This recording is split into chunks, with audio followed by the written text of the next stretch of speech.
Go. Is now joining.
Welcome to TELUS Conferencing.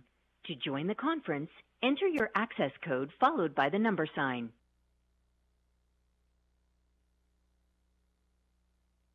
Welcome to TELUS Conferencing. To join the conference, enter your access code followed by the number sign.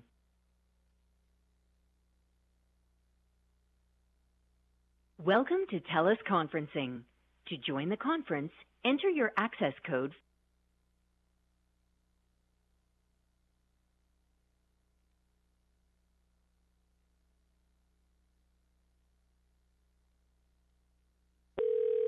Welcome to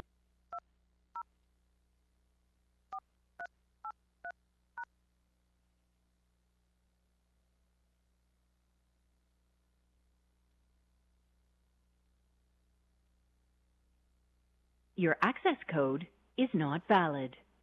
Welcome to TELUS Conferencing. To join the conference, enter your access code. Go. Is now exiting. At the tone, please state your name followed by the number sign. City of Lethbridge. Thank you. Announcing participant.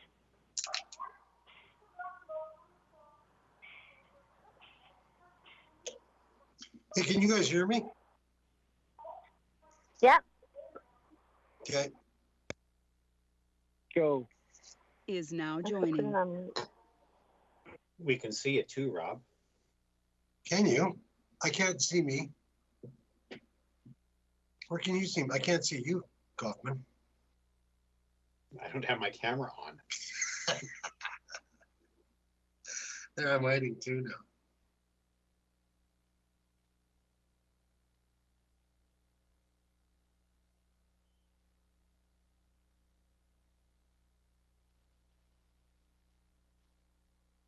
Good afternoon, members of CIC, community members, members of administration, and our audience.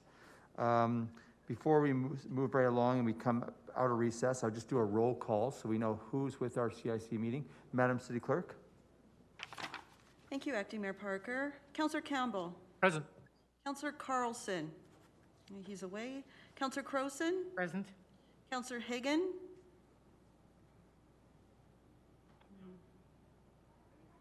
I don't think he's there. Okay. Councillor Morrow. Present. Councillor Miyashiro. Here. Acting Mayor Parker. Here. Deputy Mayor Coffman. Present. Mayor Spearman. Here.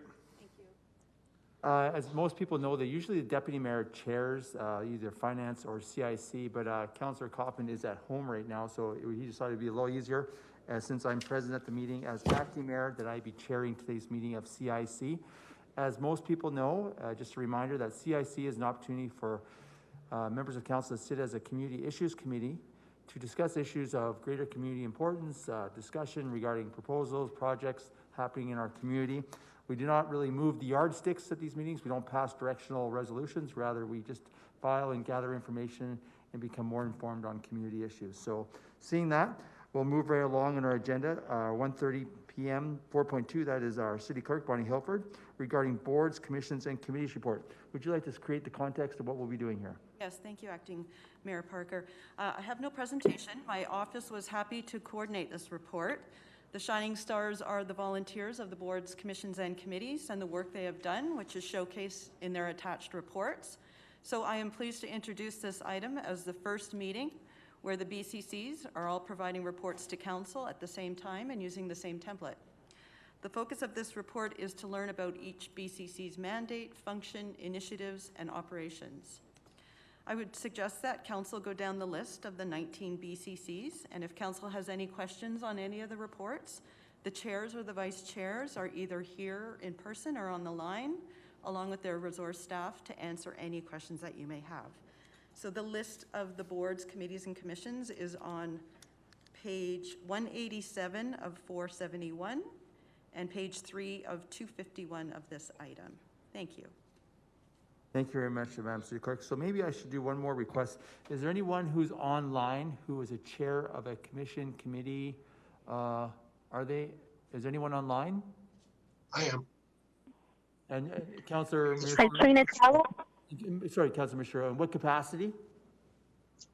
I'm chair of 3 committees, I think. Okay. Is that what you're asking? Yeah, just asking, can you explain what committees you are, just so if we have a question, we know which one to direct it to? For sure. Animal welfare, audit, CDC. Thank you, Councillor. And anyone else on the telephone at this time? Trina Tallow, Reconciliation Co-Chair with Patrick. Okay, thank you. Anyone else? Patrick Wilson, Reconciliation Co-Chair, but I can't hear much of anything on my end. I'm having the same issues. You guys are having the same issue. So I'm just going to do a test first of all. Can you hear me now? I can. Go ahead, Trina. I can hear you okay, but I can't really hear anyone else when they talk.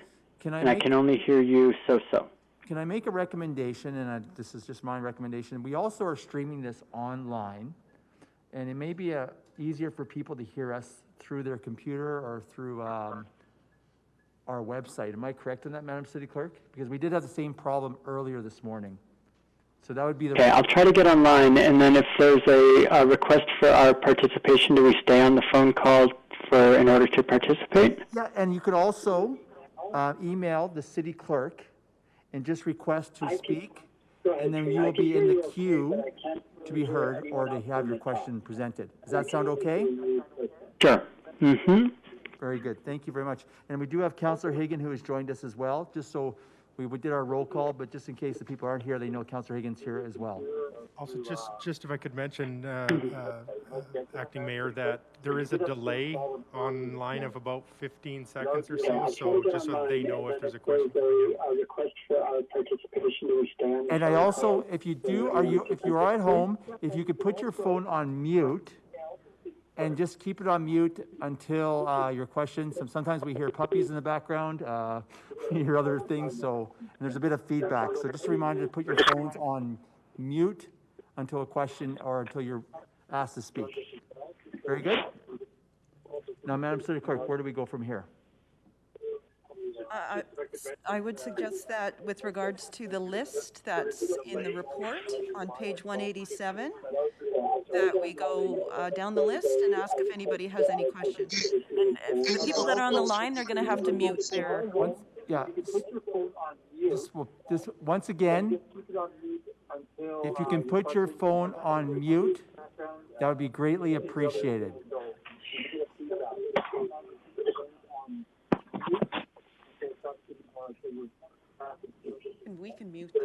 you can mute them as well, that'd be great. I would suggest that with regards to the list, That's better. Thank you so much. It's greatly appreciated. And I know that we're all wearing masks, so make sure you speak clearly and right into the microphone because there's some kind of a barrier there at times as well. So the list of the BCCs, we have Aggressive Dog Appeal Committee. Who's representing, anyone representing the Aggressive Dog Committee? And Madam City Clerk, do you just want me to go through committee and just ask them to come to the microphone? I would just suggest ask council if they have any questions. Okay, very good. I don't know if there's anybody here from the Aggressive Dog or it's just the resource. Very good. So how we'll handle this is on page 187 of the document, you have all the committees on 2 pages, I do believe, starting at Aggressive Dog Committee, and it ends off at the Leopards Community and Economic Recovery Committee work. Members of CIC, do you have any questions in regards to the people, the chairs of these committees, or anything in regards to these committees? Members of council, or CIC rather?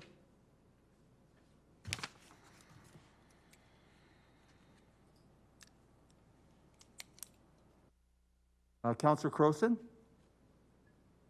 Yes, I'll start off, and I believe this question is actually to Councillor Miyashiro. He is the chair of Animal Welfare. Each one was asked to say anything they want changed, and Animal Welfare is looking to be changed from a standing committee from an ad hoc committee. Can you tell me a little bit about what that you think that would help and why your committee is looking for a change in your status? Well, one of the things that we've done in the last couple of years is Animal Welfare Committee has taken on financial responsibility for 3 pieces of funding. One is the funding that I can't even remember the name now. Hang on a second. One of the funding is for the feral cat colony projects that we've been doing. One is for the NOCA funding for the low-income pet owner program, and I think that was it. There might have been one. I'll just have to find that. Hang on a second. But really, those are the main reasons, because we do have responsibility for funding. We want to know that if council wants that committee to keep doing that, is it necessary for them to be a standing committee, or do they just keep doing it on an ad hoc basis? Okay. And this is a question I'll be asking quite a few of the council committees, but I'll be starting with yourself. If we develop standing policy committees, you would have a standing policy committee to report to. Right. Is it something that your committee feels that you need more of, is reporting and keeping in touch with council through a committee or something like that? Is that something that would be valuable to your committee? Yeah, certainly would. I'm getting feedback again. Yeah, once again, if there's anyone who's online, if you could please put your phone or maybe possibly through your computer on mute so we don't hear the feedback. Mr. Chair, if I can, if people are listening online through there's the 45 days, so it means. If we could just pause for a second, because everyone thinks Councillor Crowson's cutting you off. She isn't. It's because there's a delay.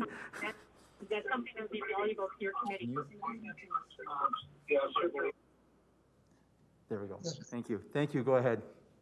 Sorry, Councillor Crowson. So the third part of the funding was the non-veterinary funding program for animal rescues. That evolved from a different funding last term. And what that does, it helps pay for some day-to-day operational costs, pet food, blankets, kennels, things like that. The animal welfare groups and leopards are exist by donation only. None of them get any government grants other than possible capital grants, but none of them get operational grants. So that's a very valuable program that this group oversees. So in answer to your question, if this group met and reported back to a standing committee of council for social programs or whatever it is, that would probably be sufficient as well. Thank you. Thank you, Councillor Crowson. Thank you, Councillor Miyashiro. Any other questions from members of CIC on any of the committees listed here? For a second time? Which ones are we looking at? Just the... We're looking at all of them. This is questions regarding any of these committees here. And we do have people that are online as well as people in the audience to answer any questions if members of CIC have a question or a concern or a suggestion. Sorry. Councillor Miyashiro? Yeah, thanks. Thanks, Councillor Parker. So I think with CDC, which is just a couple more down the line, is I think we can look at also if we're going to look at standing committees and who CDC would report to. I think it was important at the time that it was implemented and developed a few years ago by Councillor Coffman and Councillor Higgin and myself. I think the purpose it served to bring these groups together may have been served already, because mostly it's an administrative group. There's less, and Councillor Coffman and Councillor Crowson, you can chime in, please, but I feel it's a less a political group and more of an operational group, and they certainly, if they wanted to bring recommendations forward to a standing committee of council, I believe that would be sufficient as well. Thank you, Councillor Miyashiro. Councillor Coffman, may I respond to that, please? Please do, Councillor Coffman. Thank you. I agree with Councillor Miyashiro in terms of the value that it's has definitely brought, I think, to the organization as a whole. I would be quite happy leaving it as a subcommittee of an SPC, certainly. I think there is value in having both the political and administrative body sitting in a room with our external partners, having conversations. We're certainly seeing things as the elected officials about policy change. We're having conversations that I know in my mind, I'm thinking through the land use bylaw and the avenues or the areas that we have over which we have oversight. But it's nice having administration in the room as well, because you hear different approaches. You have a different understanding as well as to how the policy or the practice that's being discussed impacts the entire organization. It's not usually just one department. So I think there's great value in having that conversation. And then when recommendations come through, I think it could go up to the SPC for further action. But CDC, I definitely see some incredible value, and I think we've made some good headway over the last number of years as well. Thank you, Councillor Coffman. Councillor Crowson. Thank you, Acting Mayor. I have a question for Heart of Our City. I think there's a rep here. Well, who's our representative from Heart of Our City? Don Lee? If you could, oh, perfect. Either one of you could possibly come to the microphone just so your answers can be heard.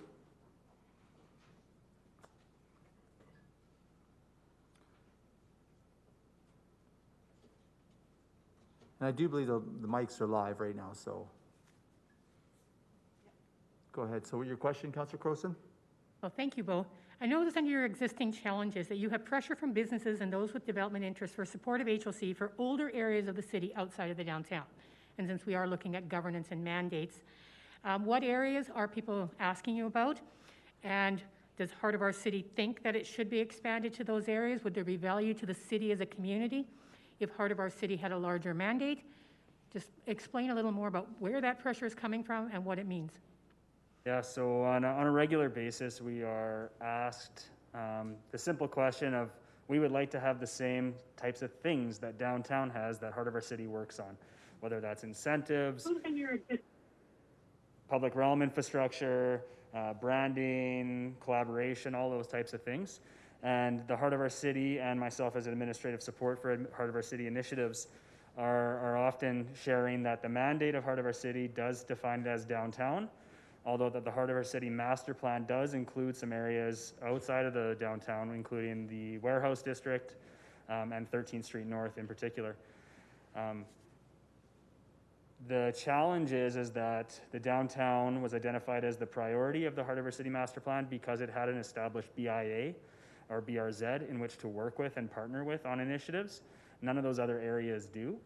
And the budget has been established through the Downtown Redevelopment Fund. So any type of funding would not currently be available to those areas. So for things like banners or garbage can replacements, planters, those types of things. And so currently the mandate says downtown, our budgets say downtown, and we don't necessarily have a partner to work with in those other areas. At that same time, the heart of our city has often talked about this concept of expanding its boundaries to include those areas. But there has been discussion that they would like to see a BIA in which to partner with, so that there's some strategy behind it, and give us some consideration to things like area redevelopment plans to help guide development. Again, downtown is the only one of those districts with an ARP in place.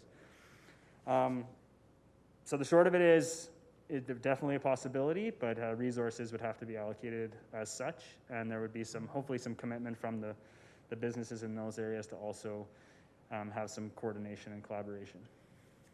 Thank you. Ms. Leidy, do you have anything to add to that, or you're happy with Mr. Malcolm's answer? Okay, excellent. Thank you. Just so you know, Ms. Leidy did have 2 thumbs up. For the people that cannot be seeing that, she did give a 2 thumbs up that she agreed.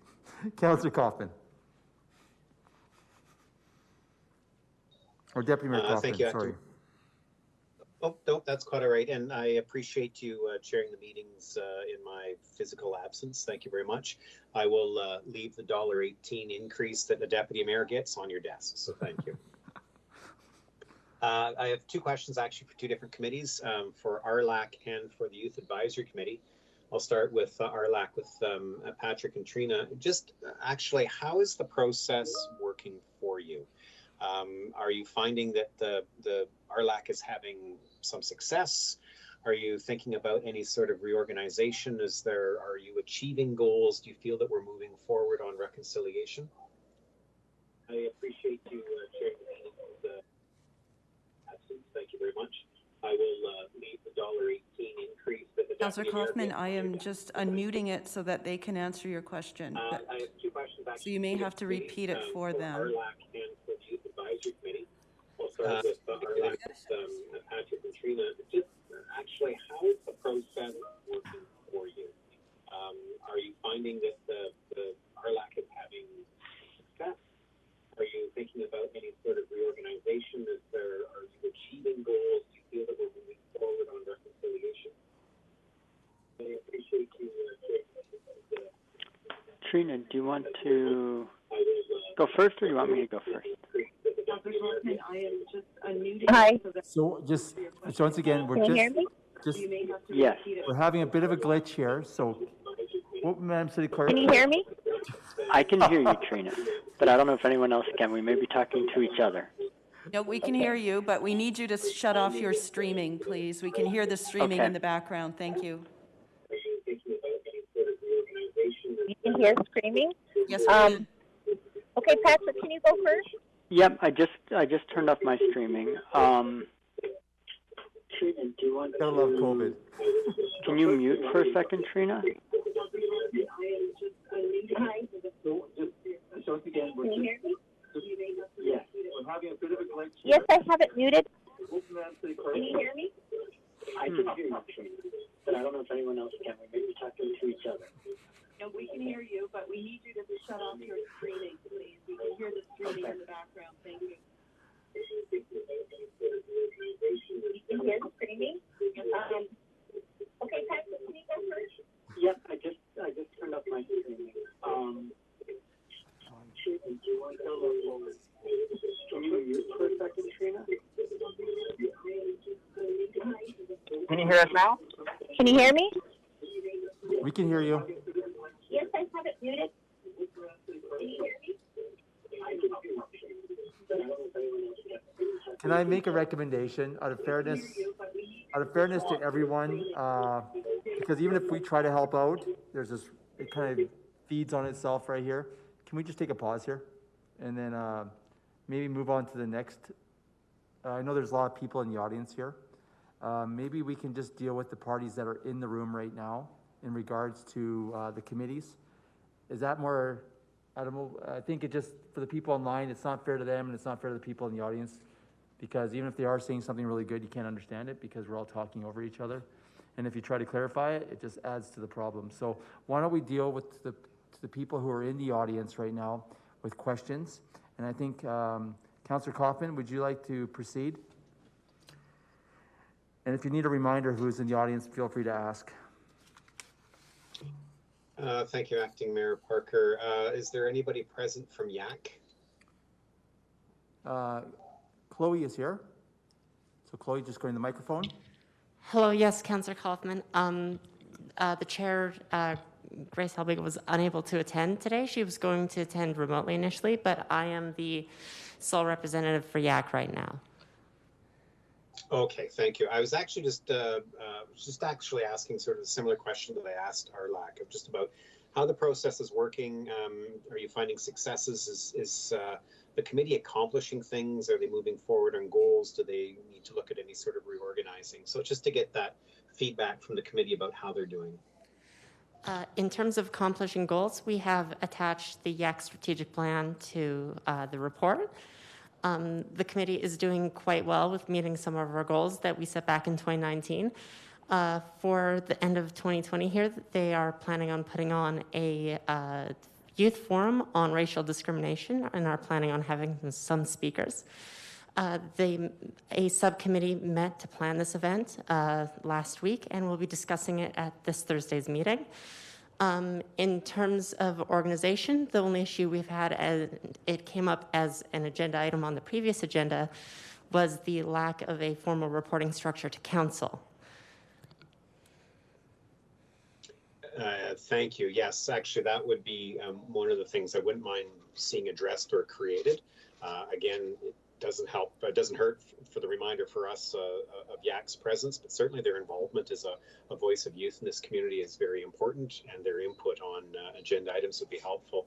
I know that on page 9 of their strategic plan, they talk about increasing engagement with City Council. Have they had a conversation, or they was this, obviously it was pre-COVID, but have they had any conversation, discussion about how best to do that? There were some discussions earlier in the year about a potential mentorship program or shadowing program or other things like that.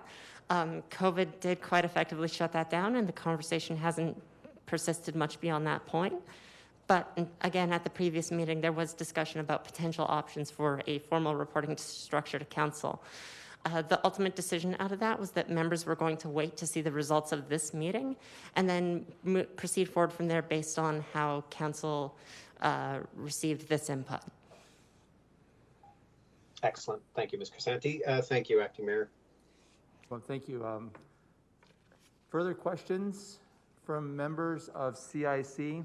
Reminding you that we have members of the Library Board here, the Galt Museum, the Competitive Sports. We also have people here from the Performing Arts Center. Anyone from the Performing Arts Center here? Yep.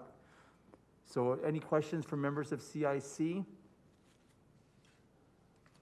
Councillor Crowson? Thank you, Acting Mayor. I'd like to ask the representative from Combative Sports. I believe Mr. Janot is here.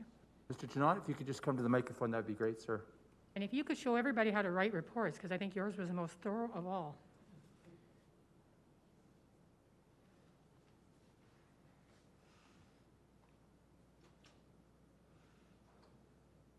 Yes, thank you. Good afternoon. So we're in the middle of recruitment right now for boards, committees, and commissions, so it's on our mind. And that was one of the concerns you had outlined in your report, that recruitment is an area that could be improved, especially the interview process, and that you think a commission member should always be on the interview. Can you just talk a little bit more about that and how do you think we could improve that area? Thank you, Acting Mayor Parker, to Councillor Crowson's question. I think that development of that improvement has started in the last year or so. What happened previously was a member of council or members of council interviewed the applicants, and nobody from the commission was involved. And since then, I'll give Mayor Spearman some credit for that he and I had a discussion about that, and he invited me to be part of the process. And it helps because you know, the councillors and the members of council maybe not be totally aware of the needs of the commission. And with a representative of the commission there, we can ask particular questions. Mostly, do you understand the commitment, one, and two, you would have to relinquish any ties with anybody involved in a promotion because you'd be a member of the commission. And that didn't happen before. And we had a couple of folks that applied and were appointed and then left after one meeting when they found out that, that they couldn't be involved with certain other areas. But I think that is the main improvement that was needed. I was involved in a governance workshop last summer where various committees, commissions, and boards were represented, and that same point came up, that whatever the recruitment process, somebody involved with that current board, committee, or commission should be involved in the interview process, preferably the chairman, but or vice chairman that's fully aware of what's going on. And I think, at least from our standpoint, the message has been received. So I appreciate that, Mayor Spearman, that I was able to be involved in the interviews last year a couple of times. And we got 4 new members that look like they're all going to be, well, they already have worked out, and they're going to be very useful and helpful to the commission. That's excellent to hear that the process is being changed and moving in that direction. We're looking at the governance of how council works through, and we're looking at potentially developing SBCs. Do you think that you have a good reporting structure with council, or could it be improved, and how would you like to see it improved? Well, again, that has improved to some degree, and again, I'll give credit to Ms. Hilford's office, city clerk, that we've had on the last couple of years much more communication with them, and now I think it's back to Mr. Westerson is our liaison, and I can and our city rep, Mr. Grindle, we can contact Mr. Westerson anytime, it seems like, and he's available for us to give us better direction. And that's sometimes what we need, is just, you know, we're not 100% sure of what is the protocol here, or what we should be doing in procedure, and he's been very helpful that way. So that has been a development over the last year or so. That's improved. Having the city clerk's department assist boards, committees, commissions as needed is very helpful. And I think Mr. Westerson has been designated as our liaison, which has been very helpful. Well, it's good to hear that the changes are actually being effective and being appreciated. Yeah, very much so. Thank you very much. Okay, thank you. Yeah. Thank you, Mr. Scott. Just so the people who are who are not here, Pam is here from Reconciliation Lethbridge as well. So if anyone has a question regarding Reconciliation Lethbridge, I think Pam would be more than happy to answer any questions. Is Darren Martins here? Darren, if you could just stand up, Darren, keep your mask on. But Darren, I think this is your first time in council chambers. Darren is the new CEO of the Galt Museum. So Darren, welcome to council chambers.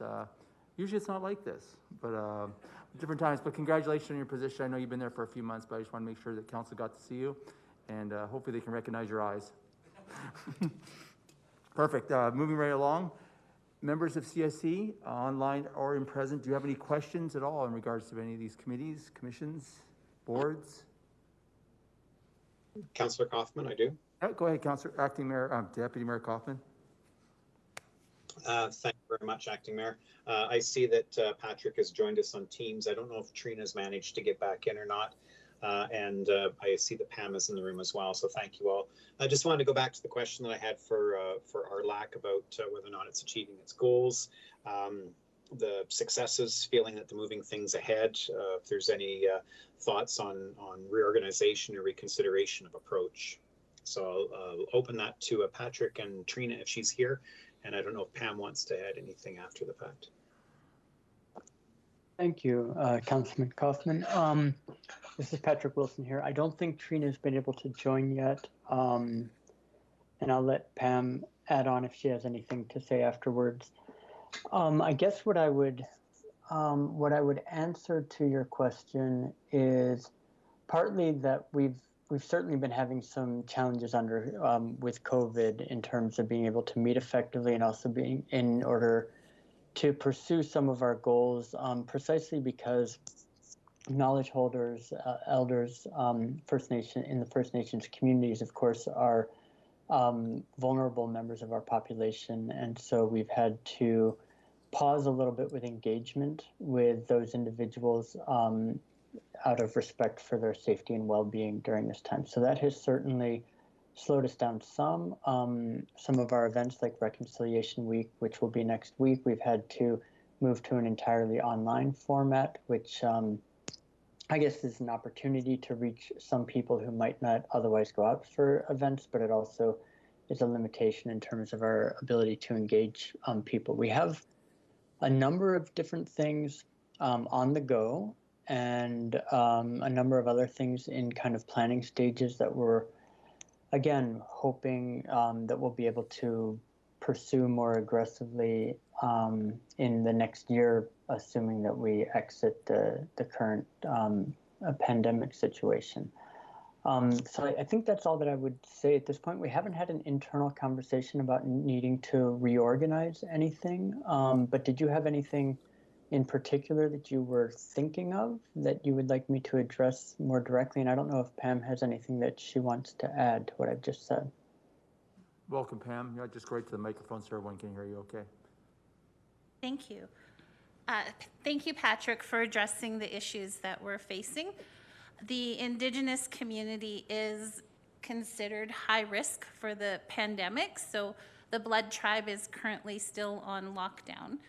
Because of that, there's been limited participation and ability for us to interact effectively with the community as a whole. And I started in this role in February providing administrative support to our LAC, and then the pandemic hit in early March, so just after I started. So I find that a lot of the information is predominantly one way, which is very challenging.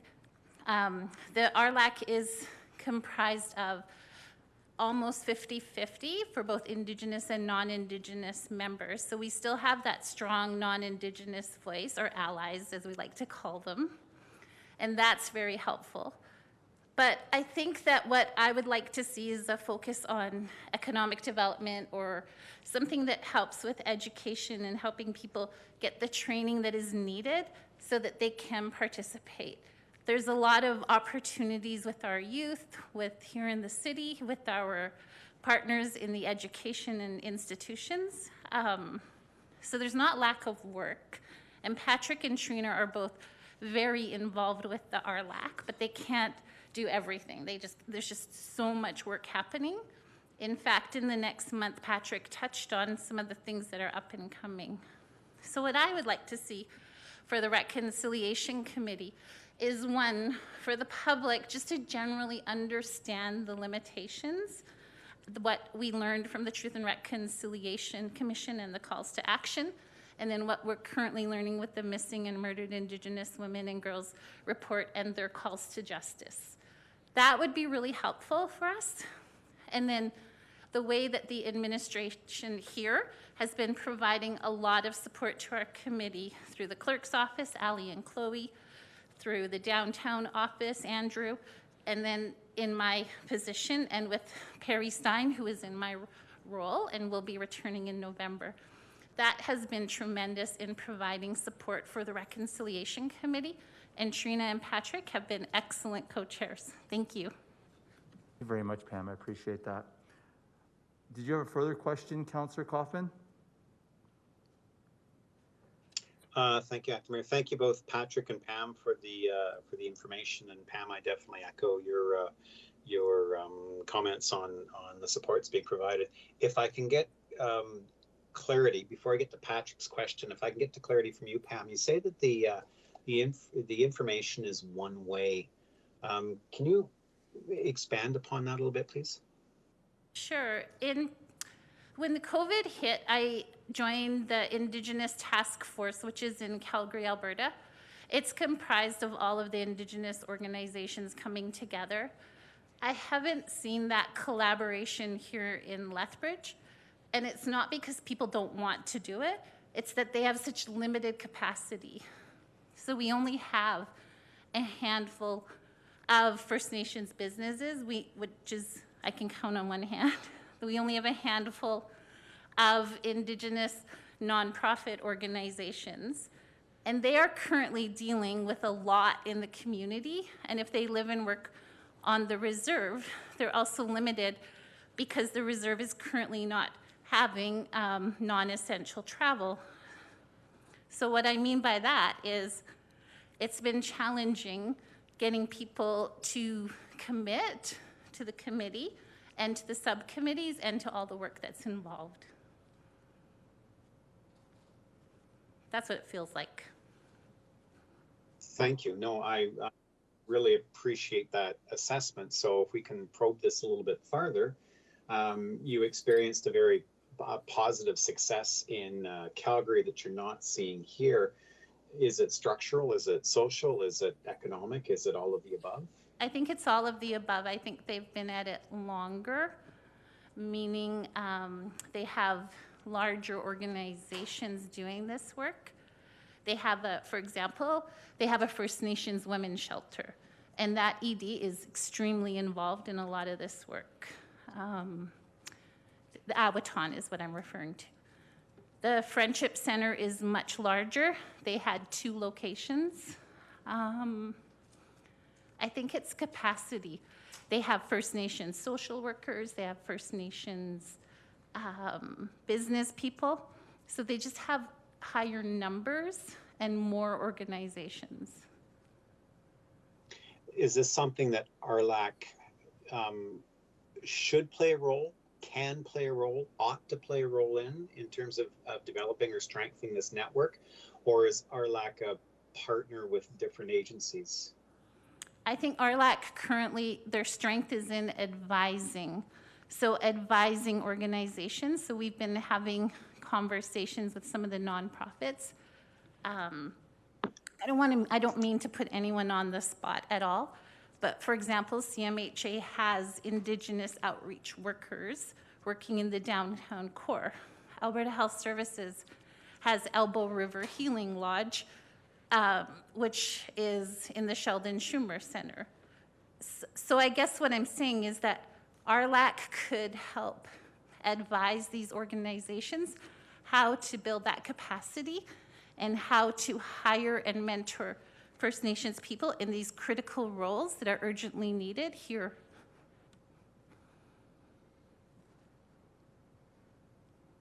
Thank you. I know the conversation is about RLAC, but through your department then, in terms of not just supporting RLAC, but supporting the entire organization,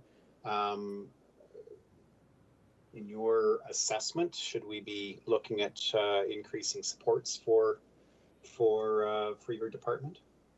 Yes, absolutely. Okay, thank you.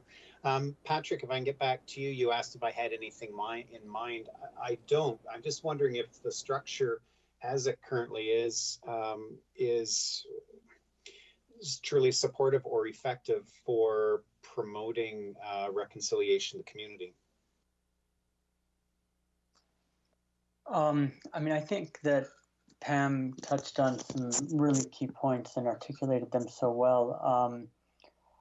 I feel like there is a tremendous amount of work that the committee can do, but like Pam said, we don't have the resources to do it, nor necessarily should we be leading all of this work, but rather it's to help support partners in the community who can do it, and partners in the city city government who can do it. And when I was listening to Pam speaking just now, the greater resources that are available and working in Calgary, that can't be attributed just to the size of the city, because that's not reflective of the size of the neighboring Indigenous population, of course. So it's not simply because Calgary is a larger city that they have greater support for the work of reconciliation and for the Indigenous residents of the city. Similar kinds of support should be available here as well. So I think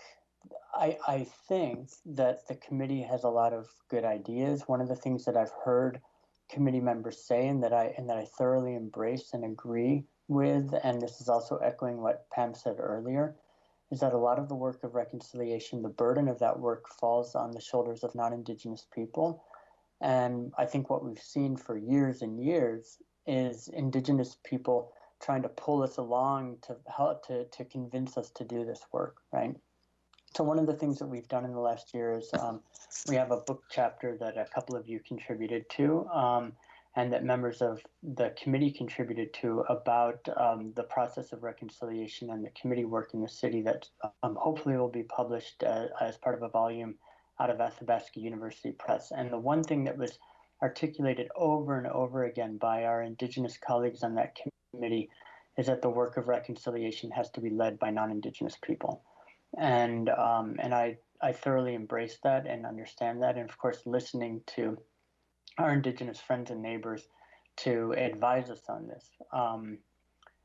But yeah, I feel like there's, I'm kind of going in circles here a bit, but I feel like there's a tremendous amount of work to do, and we do need to think about how to get that support from the broader community to get that work done. Excellent. Thank you both. Thank you, Acting Mayor. Thank you very much, Deputy Mayor. Because everyone has their masks on, it's hard to recognize people at times. I do believe we also have Ron Van Sponsen. Ron from the Police Commission is also present with us. And Ross Kilgar of the Historic Places is online, on Teams. And Ms. Gehring, you're representing CDC, am I correct? Or and Municipal Planning Commission. Okay, so we have Ms. Gehring here representing CDC and Municipal Planning Commission. Councillor Crowson. My next question is for the library, so I assume Ms. Plato is here to speak for them. So you listed 2 challenges for fulfilling your mandate. I want to focus on the second one, the changing needs of the community and the changing role of the public library. People are expecting different things of the library than just a repository of books.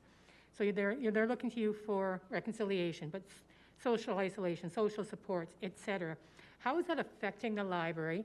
What would you need to make any effort in that area? And what would you need from the city so it happens better as a community? Just small questions.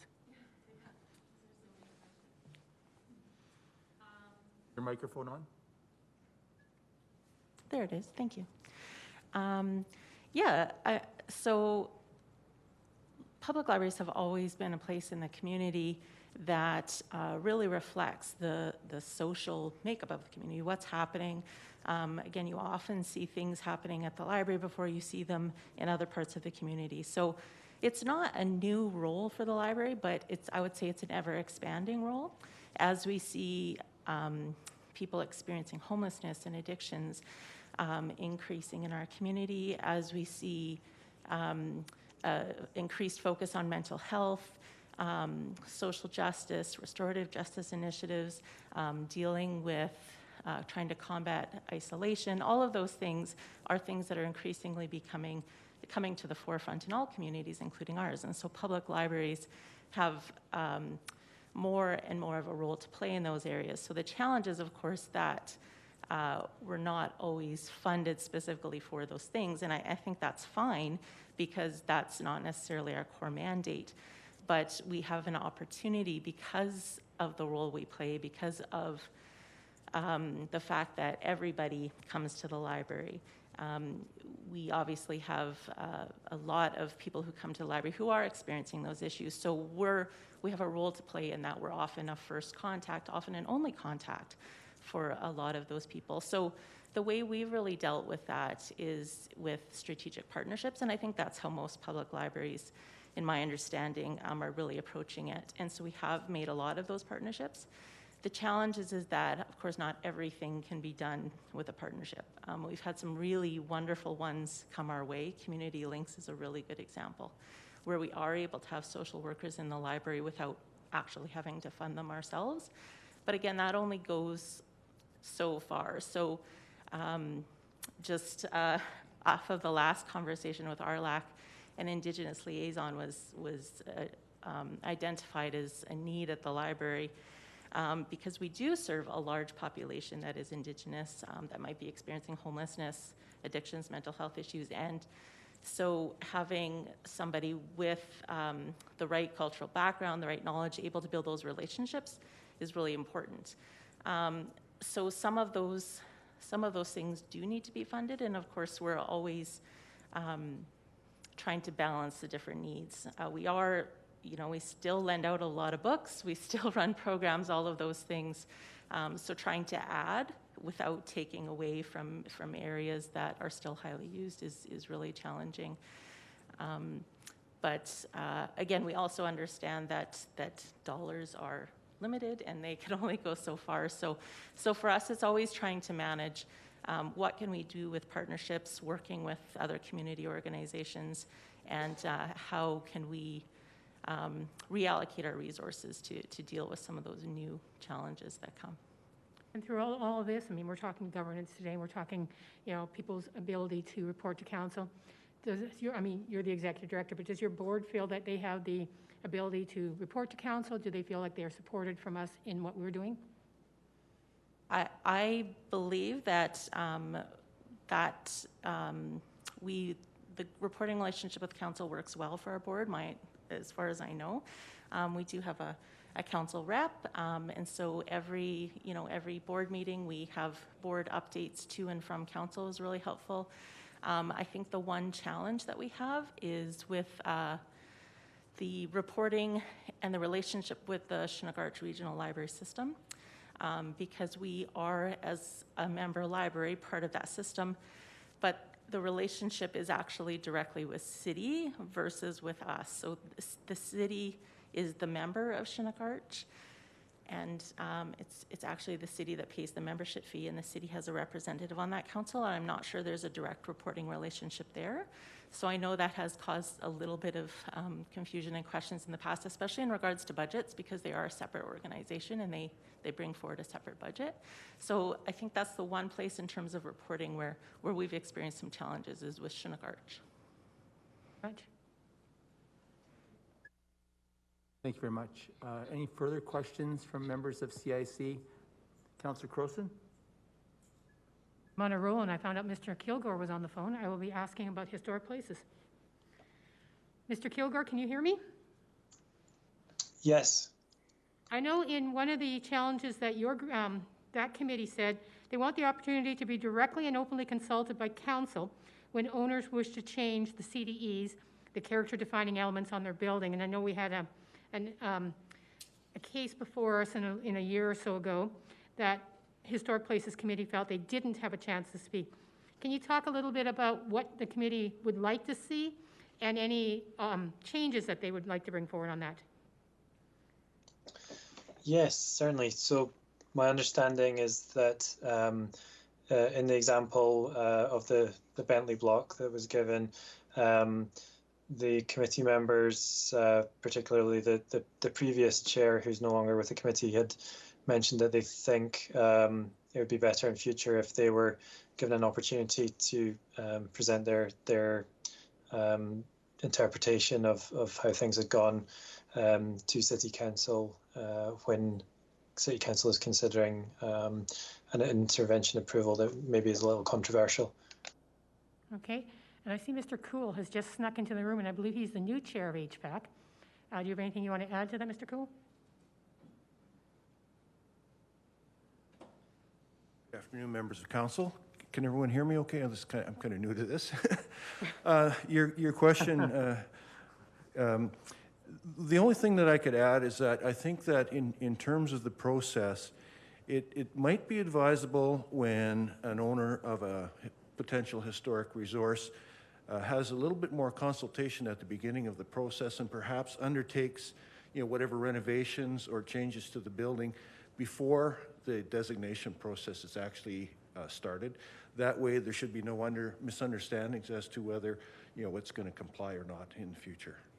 So as we're changing, if we do move to standing policy committees, then an opportunity to work under one of those committees and have more conversation, discussion would be something that HPAC would be looking for?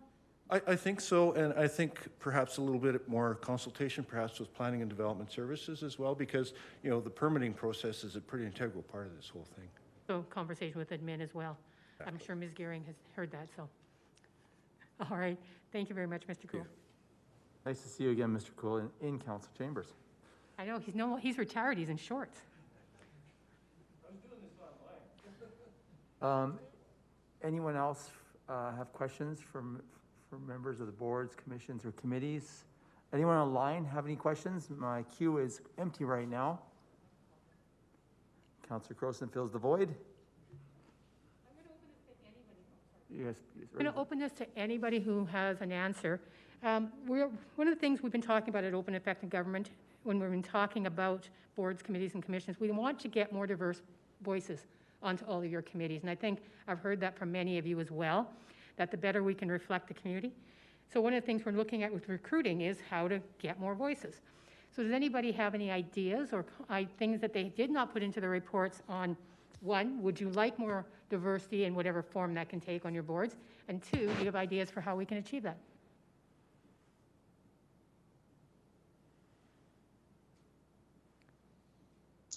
Hello, this is Ross Kilgour, supporting HPAC.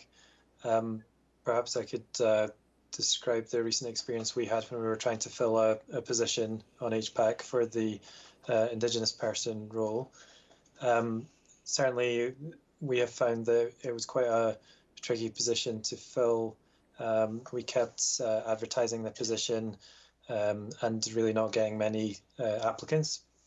Eventually, we found just a perfect fit for the role, and we found that person really by going out and sort of manually reaching out to people individually and asking for suggestions of specific people. So we got this applicant through a local archaeological consultant. But yeah, certainly we found out when we were just going through the normal process of advertising through the usual channels, it just wasn't working, and people weren't hearing about the vacancy. So at least in our experience, it's been a case of really sort of targeted recruitment having worked much better for us. Thank you. Would anyone have anything to add to that, or is anybody? Oh, Mr. Cool.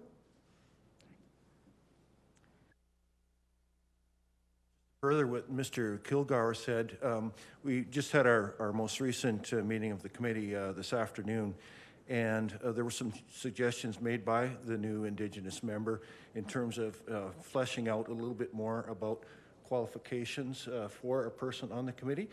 We didn't get those back in time to City Clerk, so whether there's still an opportunity to do that in this cycle, or if we can do that down the road a ways. But I think that it helps clarify those kinds of things that Ross was talking about.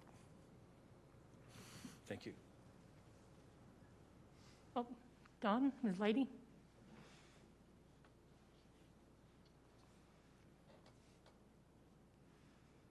Hi, Dawn, Chair of Heart of Our City.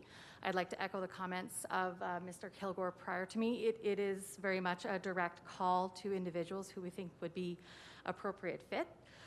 One thing that we're doing with Heart of Our City through our governance review is going to be evaluating the stakeholder positions. At this point, our diversity Indigenous representative is a citizen at large. Whether or not that information is getting out to the community appropriately, we're not sure. We know that there has been improvements in communication. Thank you. It's been wonderful. The other piece of it is being upfront and clear with potential committee members about the time requirement. Heart of Our City, we certainly have some subcommittees. There is additional work outside of the 2-hour per month meeting. And we find that at times our full committee meetings are so lengthy that we do go beyond the 2-hour mark into 2 hours. So I think through the recruitment process, whether or not each of the committees have different requirements in terms of time or expertise, being very clear about that as well. We try to do that with the stakeholder positions. Certainly the last position around a development, we were very deliberate about reaching out to those individuals who have that expertise. And then Councillor Campbell and I, when we went through the evaluation of the applications, were quite clear in what our skills matrix was. So thank you to City's Clerk Office for sharing information about skills matrix. This is a lengthy process in terms of improving your skills on the committee, and I appreciate the efforts that City Council is making to ensure that we have the right people in the right places. And it's not going to be something that happens overnight. It's going to take time to get there, but I think we're making the right steps. I should let Mr. Mr. Janot is coming to the microphone to answer the question. And when I talk diversity, I also want to know about youth and new Canadians and that sort of thing as well, just because, well, I think youth is something we miss as well. I can, Acting Mayor Parker, Councillor Crowson, I can add to this need to get people to understand that when you get involved, at least with our commission, there is quite a commitment because of not only the meetings, but the extra special meetings and the supervision of events. And I would pose to council, we as commission members, some of us long-time standing commission members, know of people who could be, valuable to us. And would it be advantageous for us to encourage those folks to come forward to apply, talk to them, get them to understand what, was required, and would you like to serve? So maybe there's some onus on us to try and get these folks to at least apply. But yeah, it's a process that it needs to be done somehow. And yeah, you raised a good question, and it's just a matter of getting somebody to understand what the commitment is, and then afterwards make the commitment and be part of the organization. Yeah. Thank you, Mr. Janot. Ms. Plato? Oh, and then Vic?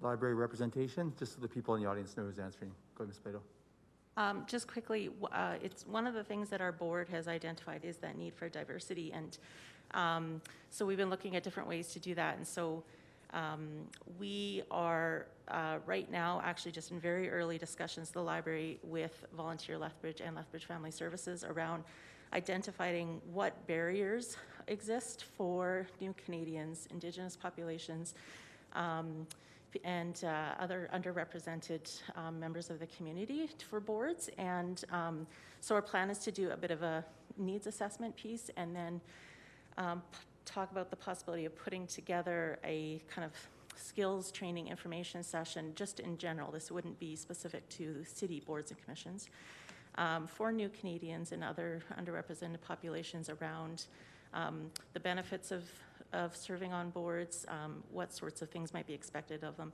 that sort of thing. So very targeted for those populations that are underrepresented. So just to let you know that discussion is early in progress, and we're happy to share the results of our needs assessment with council if that's helpful. I'd love to see it, and I'm sure others would as well. When you do come up to the microphone to answer the question, if you can just state your name and your position, just so the people who are listening in know who's answering the question. Sure. My name is Vic Mensch, and I'm the chair of the Golf Museum and board. And that's a great question to ask, and I'm sure you've got more response than you thought you might get. But one of the things about the Galt is that we deal with stories, and we want to dig into the stories of the past, not only the stories that are happening right now, and granted we are dealing a lot with COVID and accumulating information and things like that, but there have been a lot of people, a lot of diverse people in southern Alberta, in Lethbridge, and we need those stories. And when we ask for acquisitions for the museum, we always want that provenance of, what's the background story? Not just the facts and the figures, because those are kind of boring for most people. But we want to know about the personalities and those sorts of things. And that's where that diversity comes in. I mean, we've had a lot of people come through Lethbridge, whether they're German prisoners of wars or Indigenous people or Japanese, all manner of people. And we need those stories, and the people who are able to give us their perspective is what we want on the board, so that they can say, yes, let me give you my perspective.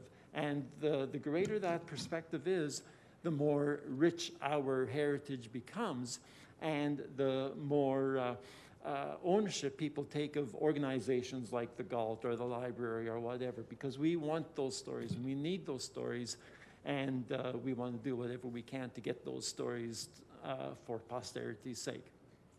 So, the other point I wanted to make is, so sometimes in order to get that diverse representation on the boards, we have to go to where those diverse people are.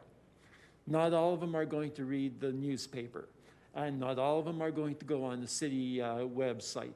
So what we need is to approach them, in social media or whatever, so that we can share that information of the advantages of being on the board and things like that. So thank you. Thank you very much. Anyone else wanted to answer the question by Councillor Crowson? This is Patrick Wilson from Arlac. I don't know if you can hear me. Yeah, we can hear you, Patrick. Good. I tried to raise my hand, but I don't know if my virtual hand is seen or not. But I'm actually speaking on behalf of my co-chair Trina Tallow, who hasn't been able to rejoin the meeting. On our next meeting, one of the agenda items is precisely that of trying to push for an increase in Indigenous representation on committees outside of that of RLAC, and I won't speak for her. I'll speak for myself on this point, that I strongly believe that Indigenous perspectives are vital in all committee work, not just committees pertaining to not just the committee pertaining to reconciliation. So I'm sure we'll be coming back to you at some point with what our discussion is around that issue. Thank you, Patrick. Councillor Coffman, I have you in the queue next.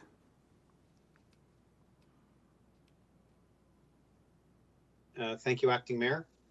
Actually, on Councillor Crowson's comment around diversity on committees, I really appreciate the feedback that was provided and the observation that many of our chairs have actually recognized, and it's great to hear that the conversation is occurring.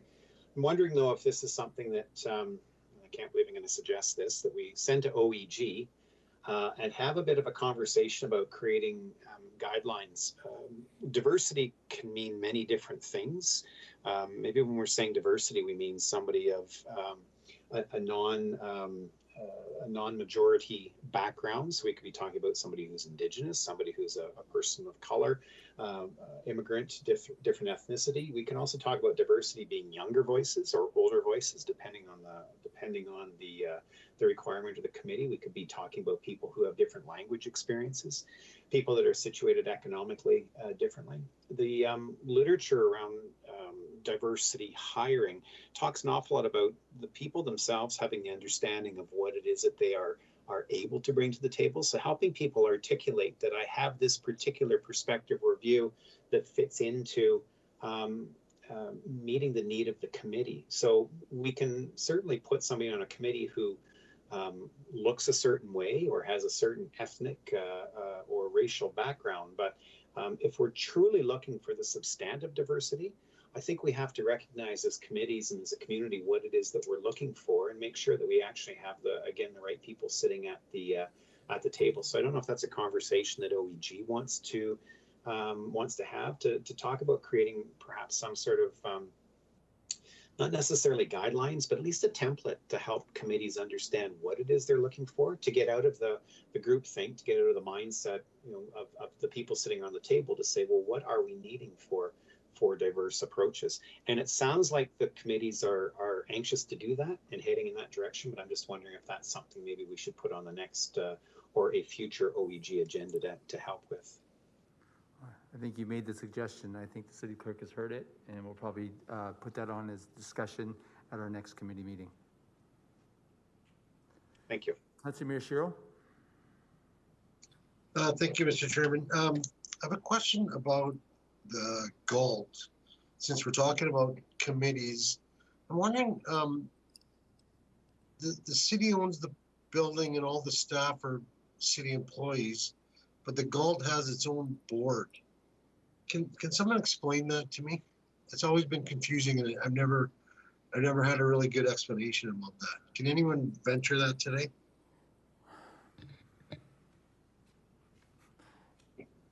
Everyone's jumping up trying to answer the question, Councillor Miyashiro, so just hold on. That's fine. I'm just joking. I think the city clerk's going to have, I'm just joking. The city clerk's going to try to help add to that. Oh, no, I thought the way you were approaching the microphone. I don't really have an answer right now, actually, to tell you the truth. Chairman, Vic, do you have some background and context to this? Because not only are you the chairman, but you've been on the board for numerous years, and so you come with a wealth of knowledge of history in regards to the GALT. I don't know exactly how much knowledge I have on that, but I know that we've always had a board running the GALT because it takes quite a bit of effort to do that. And whether And I think at one point in history, the city council decided, you know, like there's an awful lot of work that goes into running the Galton fort, and we need other people to be involved with that. So they constructed or they set up a board with a chair, and so we do the work that we need to do in terms of that, ensuring that your money is well spent.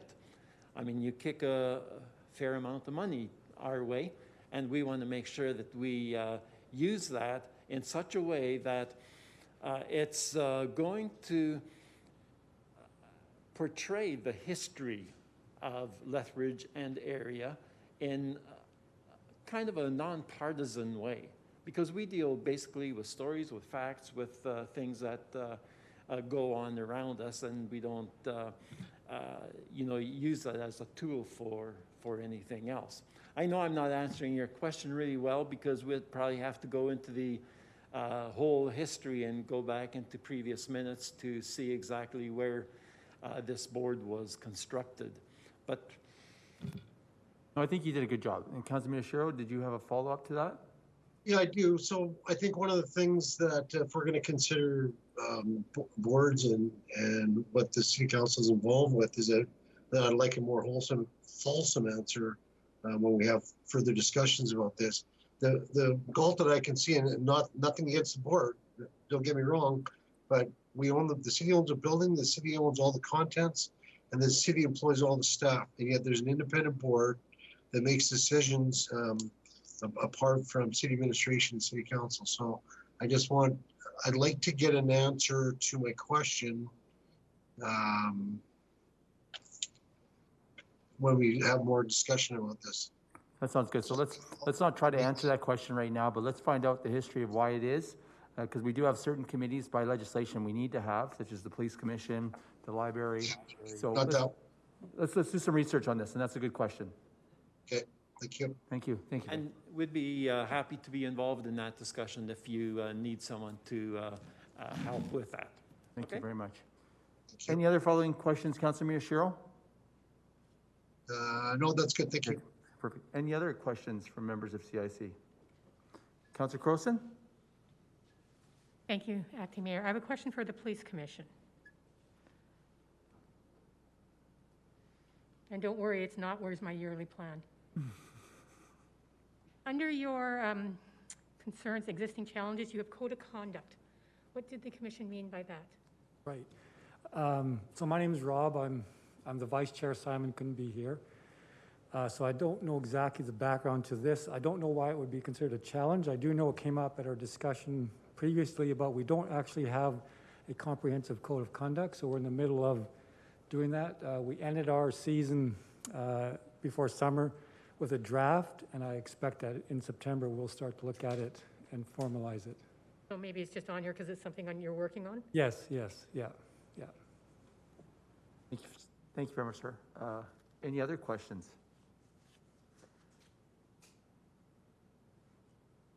Seeing none, I want to thank all the committee members and all the people that sit on these boards. I know we say it each and every year, but it is something we do sometimes take for granted, and we shouldn't take for granted, especially in these weird times right now. Like, I know a lot of committees are still having their meetings, and they're having to find new ways of doing it through Teams, through Zoom, through a conference call.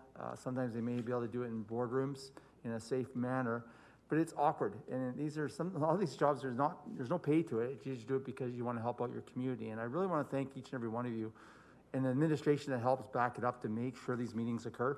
As you can tell, just at the start of this meeting, how difficult it was just to have a meeting of a bunch of committees. Like, there's a lot of infrastructure that needs to be put in place, but more importantly, there needs to be a lot of patience on everyone's behalf. And so I want to thank everyone, because I know COVID's here, and we still have committee work, and committee work is still occurring, and good things are still happening in our community. So I just want to say thank you to all the people that sit on these boards, commissions, and committees. So thank you very much.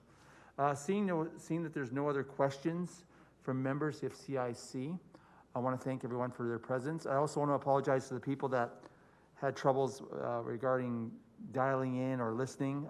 We're working through it, and I know our city clerk's doing an awesome job in addressing these issues as we move forward. I have the following resolution signed by Councillor Crowson. Boards, Commissions, and Committees Report, 4.2.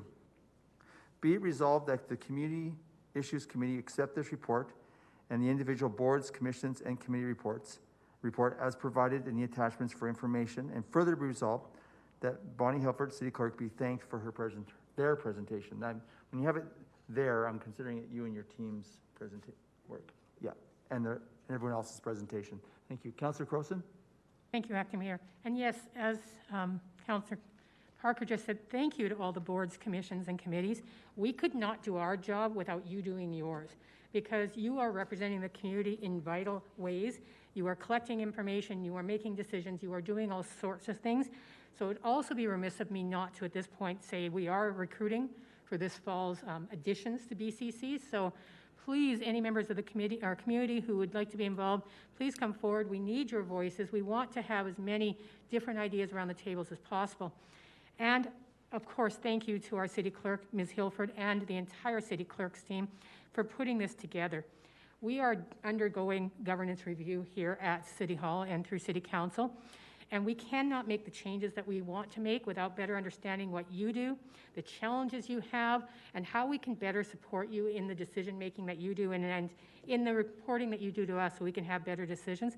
So thank you all. I mean, here you've given up your Monday afternoon to come, and from the reports, it's been obvious how long many of you took to write them and how much effort has gone in from how many people.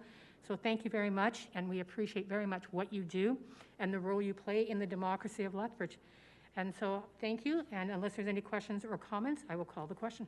Is there any debate or comments from members of CIC, both present and online? Seeing none, I'll take that as your closing as well. Yes. Question's been called. All those in favor? Opposed? Carries. Thank you very much. We're just going to take less than about a 5-minute recess so we can switch out the public, because there's other people who want to come in and some people want to leave. So thank you very much for your presence today.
Good afternoon, members of CIC and our viewing audience, members of administration and community members in the audience. My name is Ryan Parker. As acting mayor, I'm filling in for Councillor Coffman as the chairman of today's meeting. Councillor Coffman is with us through Teams. Maybe I'll just do a quick little roll call, just so everyone knows who's here, because a lot of people in the audience haven't really been sitting through the whole process, so I think it's important that you understand who's around the CIC table and helping answer your questions and gathering your concerns. So, Madam City Clerk? Councillor Campbell. Here. Councillor Carlson. Councillor Crowson. Present. Councillor Higgin. Yep. Councillor Morrow. Yep. Councillor Miyashiro. Here. Acting Mayor Parker. Here. Deputy Mayor Coffman. Present. Mayor Spearman. Here. As well as members of our administrative team are here to help us and answer any questions as well. And there's people in the audience, I do believe, from the Department of Waste and Recycling to help answer any questions if need be as well. So thank you very much for your presence. Today is not an opportunity for us to make any decisions or set any direction or move the goalposts, as some would say, but rather us to have a community conversation in regards to issues of greater community concern. And the Agenda Committee felt it was important that you had an opportunity and a platform to make a presentation to members of CIC. If members of CIC decide to change or advocate or do anything in regards to program or anything, that would happen at a council meeting. It wouldn't happen at a CIC. So this is a good opportunity to have a roundtable discussion. So first of all, we now go right on to our 4.3 delegation, which is technically the 130 delegation, and thank you for your patience. Lynn Duick and Brian Fries, working groups of large condos on recycling, and I see it's Sierras of Courtyard Terrace. Welcome and thank you. And the microphone is right there. The microphones, I do believe, are live. So, and members of CIC will be seeing this as well on TV on their computers. Welcome, Mr. Fries. Thank you. And we're pleased to be here. And just want to thank Councilman Blaine Hagan for working with us to facilitate us being here today. We are, our goal are seeking an amendment to bylaw 6146 that would deem us as commercial and exempt us, or at least allow us to opt out of the city curbside recycling program. So that's our objective. We represent an ad hoc committee of a large number of condos in Lethbridge. Most of them are populated by seniors.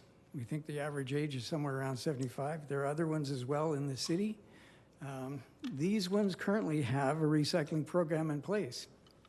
And if you think of recycling, there's two ways of organizing it. One is to collect materials, have a place that you can sort them and then sell them. The other is to sort them at source, collect the sorted materials and sell them. And that's what these condos have been doing for a number of years, 5 to 6 years. They have had a recycling program in place.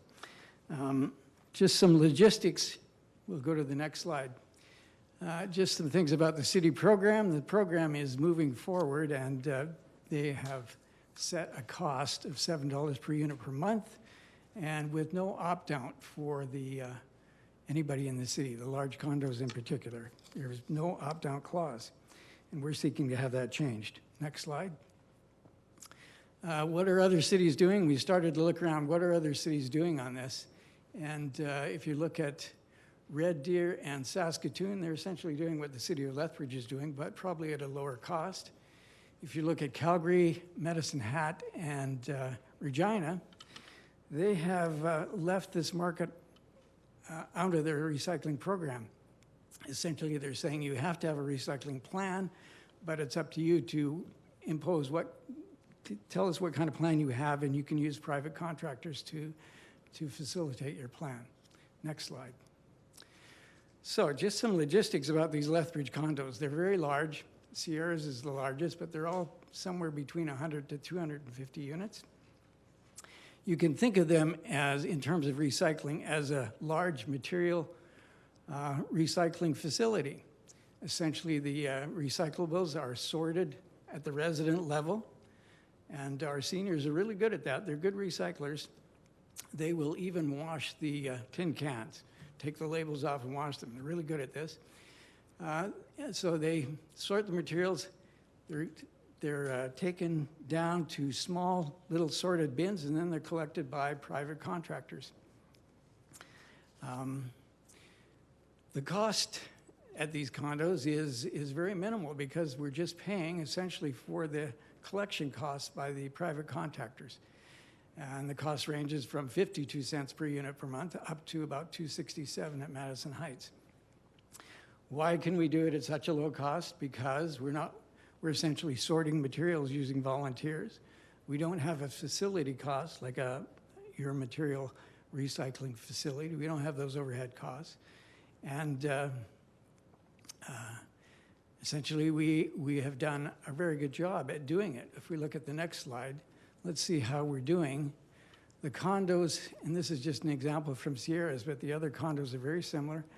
Their participation rate is higher than the city, 85 versus 65%. The contamination of the materials rate is very low, less than 1%. We've got long-term residents, and they are well-trained at what they can put in those bins and what they can't. The city's program is 10%. The amount collected is higher in these condos than the city as well, 55 versus 37 kilograms. Next slide. So this is just a couple of pictures of what it looks like in where these materials are sorted into. This is in the parkades of River Ridge, and the other ones are very similar. They're small little bins, separate materials, with signs to indicate what is appropriate to put in the bins.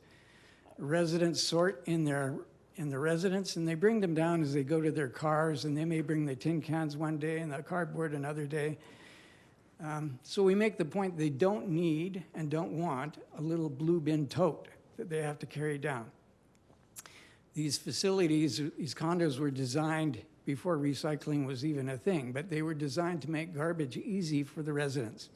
Typically what the residents do is they have their garbage in a little plastic bag. They walk down the hall, stick it in a chute, it goes down to a waste bin. Unfortunately, when they were designed, recycling was not a thing, so there is no place for a recycling bin in these parkades. The other option is to have one outside, and we think that would endanger our residents. We don't want our seniors walking outside in the wintertime to try to empty a blue tote. Can you imagine your 80-year-old mother lifting that blue tote over the recycling bin and trying to get it in? We don't want that to happen. Next slide. This is a picture of Rio Vista, their little bins. Next slide.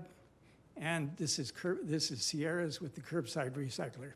So all of these condos have very similar kinds of setups. They have room for these little sorted bins, but they don't have room for a big bin downstairs. To do that, you would have to get rid of some of the parking, and we would have the problem then of having to pull the recycling bin outside so it could be picked up by the city. Next slide. So what are the reactions? Naturally, we're saying these costs are excessive for us. We have to explain this to our members. As a board, these condos are essentially nonprofit corporations. So the residents are not billed directly, we're centrally billed, and these costs would go into essentially their monthly condo fee. So we have to explain to them, why is your condo fee going up $7 a month when it's only costing us right now 50 cents or $2.50 to do recycling? So we make the point, why charges the residential rate when the condos are considered commercial for garbage? The city decided some time ago that even though under their bylaw we're considered residential, that they wanted us to go commercial for garbage. They didn't want to handle their garbage, and I think because they didn't have the overhead hydraulic trucks to handle it. Logistics, I've mentioned that already, and we've tried to get our message across to the City Council through letters and some articles in the Herald as well. Next slide. Other supports, so the other key thing that's important here is we're doing a great job with recycling at these condos, but we need these private contractors. They're essential. They're an essential part of the model. And curbside recyclers is one of these. We have several here today, Waste Management Services and Some of these recyclers are here today. They have lost customers when the city instituted their program. Essentially, the city is crowding out these small contractors, but they're very important for the job that we do on recycling at these condos. They're essential. And they charge us a very minimal amount to collect the materials, and yet they still make a profit in selling the recyclables. So next slide. So what are our current steps? We're to make this presentation today, but we would like to present a resolution at the September 21st meeting that would amend bylaw 6146 to exclude the large condos from the recycling program, or at least give us the option of opting out. Next slide. So proposed options, we originally proposed two options. The first option is for us to change the bylaw. The second option was, well, ask the city to look at their costs and see if they can bring them more in line with the other cities that offer these services. But still, it's a real problem for us, and we don't want to go there on option two. We don't want to, if we're forced to do the city's program, we lose a number of things. We lose the value of our volunteers, which are essentially a dedicated community of volunteers. We add to that the cost of having to have these totes, blue totes, in everybody's unit, and the cost of the recycling bin. And we run the risk of having a recycling bin outside, which just doesn't work for us for aesthetics. The grounds were not designed that way, as well as a risk to our seniors. And next slide. That's it. Any questions? Thank you, thank you for your presentation, Mr. Breeze. Thank you for your sending it to us as well, so we have it on file. Members, Ms. Duke, did you have anything to add at all? Can I add something? Yeah, please do. Sure. You could stay there, I think. I would just like to introduce who is here with us today. My name is Lynn Duick, and I'm with the Sierras and with the subcommittee that's working with the recycling for larger condos. I'd like to introduce Vic Van Dyke. Vic is the president of the Sierras of Courtyard Terrace. Of course, Dr. Brian Fries is the director. Omri Curtis is the vice president of Rio Vista. David Coots is the president for Rio Vista. Phil Rosenzweig is the condo owner forum representative here today. Bob Scott is the president of River Ridge. Barb Pelly is the treasurer for River Ridge. Russ Bly is the Hometime Property Services property manager. Dennis Beasley is the president of Grandview. Kyle Ronspies is the contractor for curbside recycling. And he is, also Jason is from, I got that wrong, didn't I? Okay, let me try again. David Graham is a contractor with Curbside Recycler. Kyle Ronspies is Waste Connection contractor. And also Jason is with Waste Connections. Did I get it right? Yeah. So these are the people we brought to support our proposal today. Thank you, Ms. Duick, and thank you to each and every one of you for coming out today as well. It's appreciated. So now I think you'd be more than happy to entertain any questions as well regarding your presentation. Yeah. Thank you very much. Members of CIC, do you have any questions? Councillor Campbell.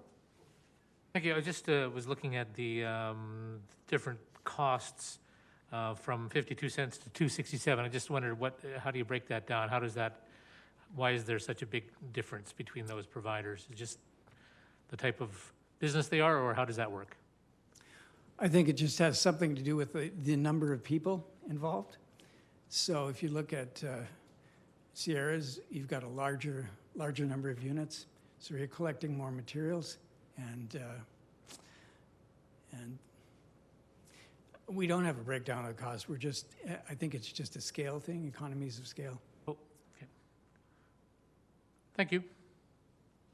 Thank you. Councillor Miyashiro? Thank you very much, Mr. Chairman. I have a question to the presenters about what's the end use for your product? Not the end use. Where do your contractors take the recycling? Do they have their own MRF? They don't have their own MRFs. I think they sell directly, but that's a question you can ask the recyclers who are here. I'd love to ask that question to the recyclers. So can you please repeat the question so that anyone who's in the audience, just in case they didn't hear it? So the question is, the contractors that the condo associations have to pick up the recycling, what do they do with the product after they pick it up? Or do they have their own MRF? Do they take it somewhere? Do they drop it off in our green bins? Do they take it to our MRF? Okay, so is there someone in the audience that could help answer that question of Councillor Miyashiro? And when you do come to the microphone, if you could just state your name and the company you're with, just because we are here, but they may not see you, so then they can identify who you are. And welcome. Good afternoon, I'm Dave Graham. I'm with the Curbside Recycler, and we take our recycling that we pick up to private processors here in the city. Private processors, okay. Correct. Yeah. Follow-up question, Councillor Miyashiro? Yeah, so, okay, I understand. So the private processors, in terms of all your plastic, all your cardboard, does any of it ever wind up at the city's MRF? Not that I'm aware of the stuff that we pick up, no. Okay, so the distributor, where you're taking all your product that you pick up goes to some place that markets and stores all their own recyclables. Correct. Okay, thank you. Thank you. I think it's worth noting, sorry. Is that just over here, just a sec here, just so you have here. Are you done, Councillor Miyashiro, with that question? Is that the same with the other recyclers that are in the gallery today? There's another gentleman who is coming to the podium right now, and then Mr. Breeze, I'll have you help out after, okay, sir? Hey, everybody. Kyle, Waste Connections, the Lethbridge here. We do have our own recycle MRF here, 703 32nd Street North, so we do process our own here. You do? Okay. And none of it winds up in the city's recycling stream? That question is to you, Kyle. Sorry, leaving already. No, it does not. We have our own vendors and processors we use, so. Great, thank you. Mr. Breeze, did you want to help answer? Just some additional on these condos all cycle some of the glass and recyclable pop bottles and milk cartons. All of those are taken by volunteers to the bottle depots, and the money goes into either supporting a charity or supporting activities at the condos. So there was a comment made, I think, in the June 22nd presentation by Joel or other meetings we've been to, that these condos don't recycle anything other than cardboard and paper, but we do. We recycle all these things. Thank you, Mr. Breeze. Did you have a follow-up question or any more questions right now, Councillor Miyashiro? No, thank you. Mayor Spearman? I have a couple of questions for our administration and Mr. Dalton or designates. My first question is, why are the condominiums, large-scale condominiums, designated as commercial for garbage pickup, but residential for recycling purposes? Mr. Sanchez is coming to the microphone to answer the question, just so the people online know. Thank you for the question. So back in probably 10 years ago, what the decision was made, we have different programs that we offer to the residential sector, including the multifamily. So they have overhead bins. And at that time, we already had a table that is set up for overhead bin collection for garbage. So that's why they are treated for garbage collection using the same model that we have for commercial, since that's using an overhead truck. So again, that considers that you have a large bin. We have different sizes, and they can use large bins in their property to collect the garbage. With that being said, they are still residential customers, since they also pay for the landfill fee. No different than every household in the city. They pay $1.5 per household for a landfill fee, and they also pay for what we call the waste program fee. So the waste program fee is, since the garbage in some cases is not being collected by the city, they also need to pay for different services that we offer. For example, large item service. Large item service is also available for the multifamily sector. They get access to the free Saturday disposal at the landfill. They get access to the recycling station, which is the recycling depots and also the yardway sites. So that's on a separate fee that they have in their bill, in the utility bill, which again are residential fees that are charged to them, regardless if the city does the collection or not. If the city does the collection, then the collection charge for garbage is separate, but they still pay those 1.5, 3.6, and the waste program fee. So the costs that are charged are based on the services provided? Yes. So it's classified as a commercial because we use commercial equipment to pick up the waste, but they also access residential services for other aspects of waste disposal.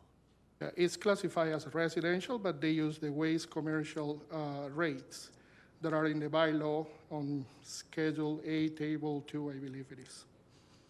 Okay. So it's really a blend of commercial for pickup purposes, but other residential services are also provided, and that's included in their rate for waste collection. That's correct. Thank you. There was a lot of data on comparative costs for collection with other cities. Do you have any concern with any of the data that's supplied, or do you believe it's all accurate as stated? Yep, some of the data that was presented, city of Red Deer, for example, I believe was $5.45, something like that. We have been in conversation with the city of Red Deer, and they have actually been increasing this fee for the past 2 years. Main reason is not a full recovery cost, so they're not recovering all the service. Another example that was presented was, I believe was Regina or Saskatoon, I don't remember from the top of my head, it was $3.72. When we talk to them, that only represents 50% of the cost. The other 50% of the cost is recovered through other sources. So if we multiply the 3.7 times 2, that will be 7.5. That's equivalent to what we do here. In other communities, like the city of Calgary, for example, they took a different approach. Their approach was to let all the multifamily to decide how do they approach. They need to have a plan, as they stated. That plan explains what are they gonna recycle, how they're gonna do it, and it's voluntary. They have to make sure they comply with that bylaw that was passed in 2016. One of the main issues with that again, is voluntary, and you might not get 100% participation. You might get only 50, 55%. And I know the city of Calgary has been working on that because some condos are gonna be really eager, others are gonna be a little bit behind. So to get everybody to participate is really hard. Okay, my last question is, since you raised participation rates, the presentation says participation rate at Sierras, I don't know if it's the same at the other condos, is 85%, but City of Lethbridge residential participation rate is 65%, and amount collected per resident 55 kilos at the condos, but 37 kilos per person in residential. Those numbers are ones you agree with as well? Yep, those numbers are actually correct. If council recalls when we did the presentation back in June about the update, at that time, and we have always said the program is going to take a few years to be mature. So it's no different than when we started with the recycling depots. It took a while for people to get used to them and to get to the level that we achieved for the past 10 years. The curbside recycling is being only active for a year and a few months, and we know it's going to take probably 2 more years to get there. Again, if I go back to that presentation, we mentioned that we still have 10% in the black card. The intent is that over the next couple of years, we're going to try to capture more of that, and as the program gets mature, then we're going to have more participation, and we're also going to capture more material. The other comment in those numbers is that comparison is only on the residential side. If we look at the multifamily started late in 2019. So when we do the math, it's very similar. On the multifamily, We have only achieved at this point over 45, 50%, all those of less than 45 units. 90, if my mind is correct, 92% are implemented already. And we also have, I believe it's 39% of the large multifamilies, more than 45 units, that they have been implemented. So we are growing in that sector again, and the expectation is that by December of 2021, we're gonna have all of them ready to go. Thank you very much. Councillor Hagan? Thank you, Acting Mayor. Thank you very much for your presentations. A question I have is for the business recyclers that were up answering the question, so maybe one at a time if you can come up and answer the question that I have. When council had decided to implement our curbside recycling, it was a concern. I sounded like a broken record trying to protect small business throughout our community. And it was mentioned to have these recyclers find another way to, another niche to connect to. And so obviously that was a lot of the work from what I understand you gentlemen did, and those that work in your, within these private recyclers. So you hopped on board and started doing a little more of this curbside recycling at the condos and other areas that you used to do privately, or sorry, at residence. So what percentage now that you've kind of kind of changed your model, what percentage are these large condos to your business? I mean, on the waste aspect, dramatic. As you've seen there, some of the condos use other recyclers, so I can only speak on myself. I mean, we've lost a few of the smaller ones because most of them have changed over. So straight a number, I don't know offhand for sure.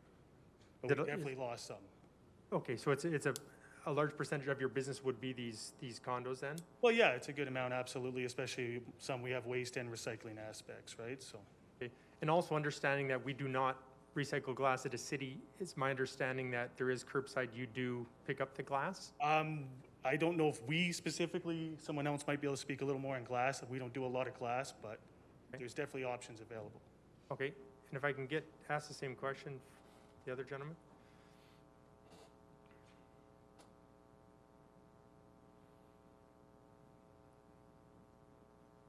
Thank you. In terms of the amount of business that the condos are for our company, I don't want to give a specific percentage, but they do make up a substantial amount of what it is that we do. And we did go after those condos and apartments once the city decided to move into the residential side of things as well. They were areas that we thought that we could expand into. And yes, we collect glass. Was that the second part of your question, or And actually, if just one last question there. So, regarding the recycling that is done through the business model that you have, you'd already indicated that it does go and you do your own. You've got your own. What would I say, for lack of a better word? Markets that you put it to. It does not go through our system, as Councillor Miyashiro. That's right. We use another private company here in Lethbridge to process our material. Thank you very much. Thank you. I have a question. Obviously, when we did curbside recycling, it was the way we make things work is everyone has to buy in, everyone has to pay, so everyone can pay the same rate. It's kind of for the greater good. That was the whole idea, the whole philosophy. And then we were going to institute the condos and all that as time went on. And now clock's almost striking 12. And so now it's decision time. And obviously the people that are affected don't really like the idea of it. And that's understandable. My question is to the city manager and to his designate. If we were to implement recommendation 1 here, obviously there would be a cash shortfall in regards to our revenues. What is that shortfall? Can someone tell me what that shortfall? And if there is a shortfall, who pays for that shortfall?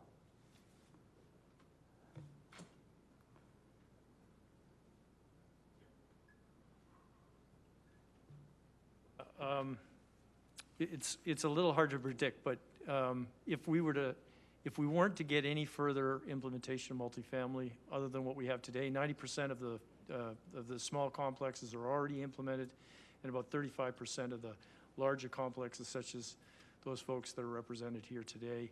If nothing else, if council were to change the bylaw, exempt all of the remaining properties, we probably see a shortfall in the neighborhood of about $150,000 a year, based on our current estimate of the total number of customers we anticipated at the outset of the program, recognizing that it was always our intent that residential meant both single-family and multifamily properties.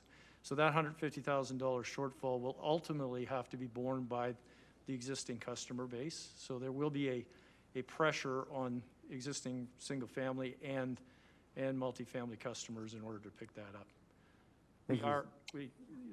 The point is that we are a self-supported utility, so our cost of service, all our expenses are fully recovered through the rates that we structured, no more, no less. It's not a profit center. It's just about covering our costs, and we have a number of fixed costs that such as debt servicing and the cost of the fleet and the cost of the staff to operate that we base essentially design our rates around.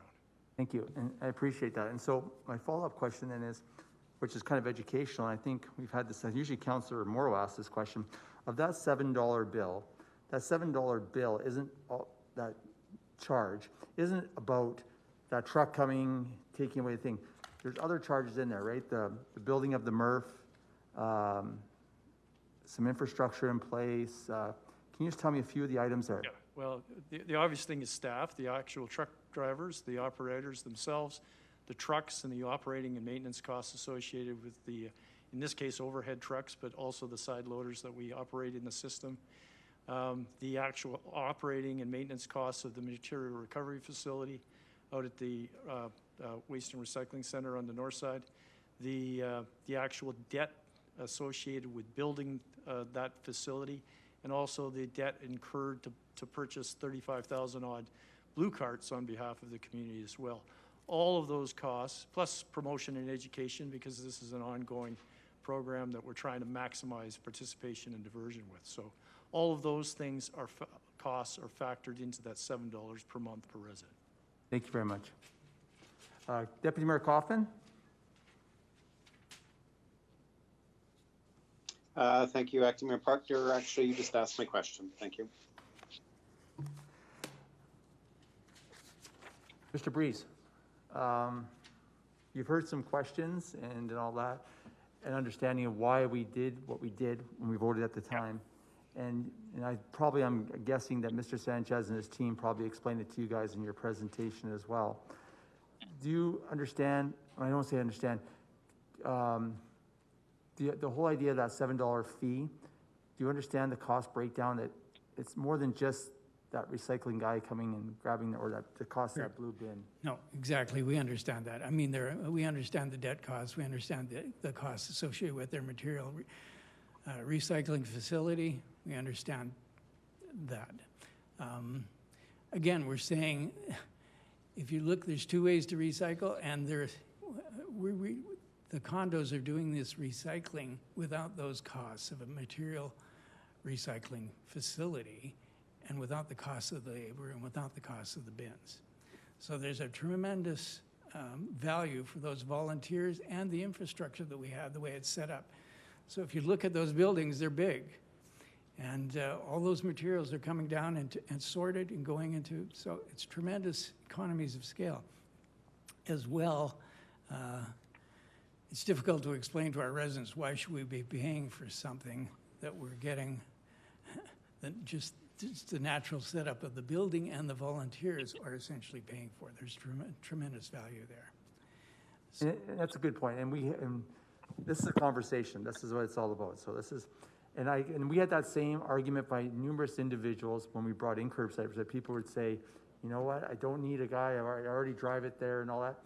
But for a system to work, for the synergy and the cost savings, it's kind of like everyone has to buy in. It's kind of like transit. Even though I don't use transit, we all help pay for transit to make sure we have the buses, to make sure it's all taken care of. It's kind of a common good.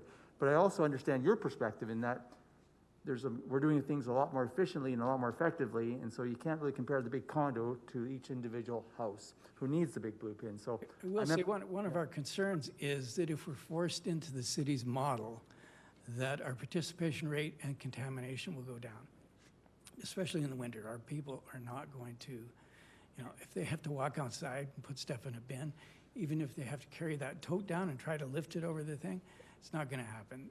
So they're going to take it, put it in the garbage, and run it down the chute. What if you didn't have the tote? Sorry? What if you didn't have the bin? We didn't have the bin? Yeah, like if you didn't have the big blue bin and all that, but you could still do your recycling. Oh.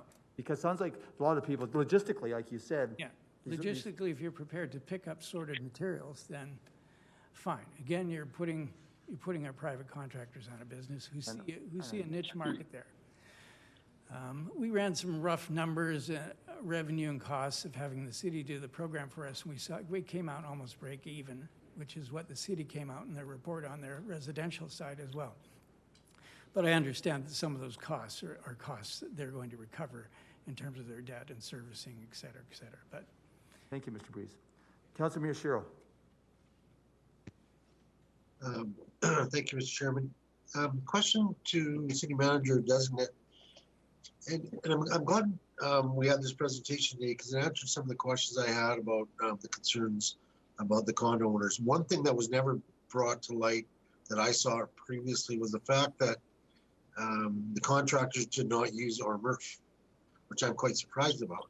So the question I guess I have to the city manager or designate is that if there's no end use by city facilities for what amounts to be a commercial operation, is there a compelling reason that we need to maintain our insistence upon them being part of this program, other than we're adjusting our costs accordingly? However, we're going to have less costs if we don't have to service all the condos either. I know this might take more discussion, but if they're not using our services at all right now, and they're proving to recycle, is that compelling enough to maybe have more discussion about exclusion or not? There's always good reason. This is an excellent conversation. Interestingly enough, I'll just remind council of the primus, the number one priority for council was in fact the residential waste diversion policy and the targets associated with that. So that in terms of overarching policy, that's what council set back in 2015. So maximize participation, maximize waste diversion, in particular in the residential sector. And the best way to do that was through a universal curbside recycling program. While these folks, these 5 properties that are represented here today directly are demonstrating leadership and demonstrating good recycling, the fact is there are over 100 properties, there's 45 properties in this particular category, more than 45 units per property. And of those 45, most of them are not being served. In fact, 18 of them are already being serviced by us, even though the deadline for service has been set up to December of next year. So the concern that we have and the council had in the context of waste diversion was that if there's an exemption, if there's an opt-out, participation rates will drop, and that will be and I appreciate the cost equation here and the concerns about cost, but in particular, if there is an exemption or opt-out clause associated with certain class of properties, participation rates will drop, and we'll have a harder time achieving those waste diversion targets the council has set. And that has been Calgary's experience, as Mr. Sanchez had mentioned earlier, is that in the absence of a universal mandatory no opt-out program, participation rates are harder to achieve. Right. I would understand that without having seen firsthand the participation rate in condominiums of this size, that even before that they were compelled to do this, they were actually doing it. And I remember I I was the one of the movers for that resolution for residential recycling with Councillor Wascu, and I was flogging that horse to the end. However, I'm wondering if there's some more discussion that needs to be had about people that are recycling, and that was my intent fully to bring that resolution forward, was for recycling program where more people would participate. So the cost part obviously played a factor in it, but if we're getting higher rates of participation for residential recycling, that's kind of outside our system. Maybe that needs to be looked at. So I'm wondering if there's opportunity for that. Actually, I can comment on that. What we haven't mentioned is that the system that they have, and given the fact that it's an elderly population for the most part in some of these large complexes, we absolutely appreciate that having a large bin outside, in particular in the winter months, is problematic. So we actually do have a system. We have an auto cart system that we can actually deploy in exactly the same places as they currently do their recycling, in the parkade or in a utility area in those existing buildings, with the same convenience that they have today, and we move those carts out to our collection vehicles. And so if that is, and again, that is subject to the specific nature of the buildings themselves and the properties themselves. We are happy to tailor that collection system on a weekly basis as well, in order so that they don't get a diminished level of service. And in fact, we don't impact the high participation in waste diversion that's occurring at those existing facilities today. Great. Okay, thank you. Councillor Higgin? Thank you. Maybe just a question through the city manager to Mr. Hawkins or to Mr. Sanchez. A comment was made here about how we're trying to maximize, obviously, our waste diversion. We're doing better now than what we were, and we're always getting better, but it's my understanding that Mr. Sanchez said that it'll be a few years, and that currently this organization is doing much better than we are as a city. Is that correct?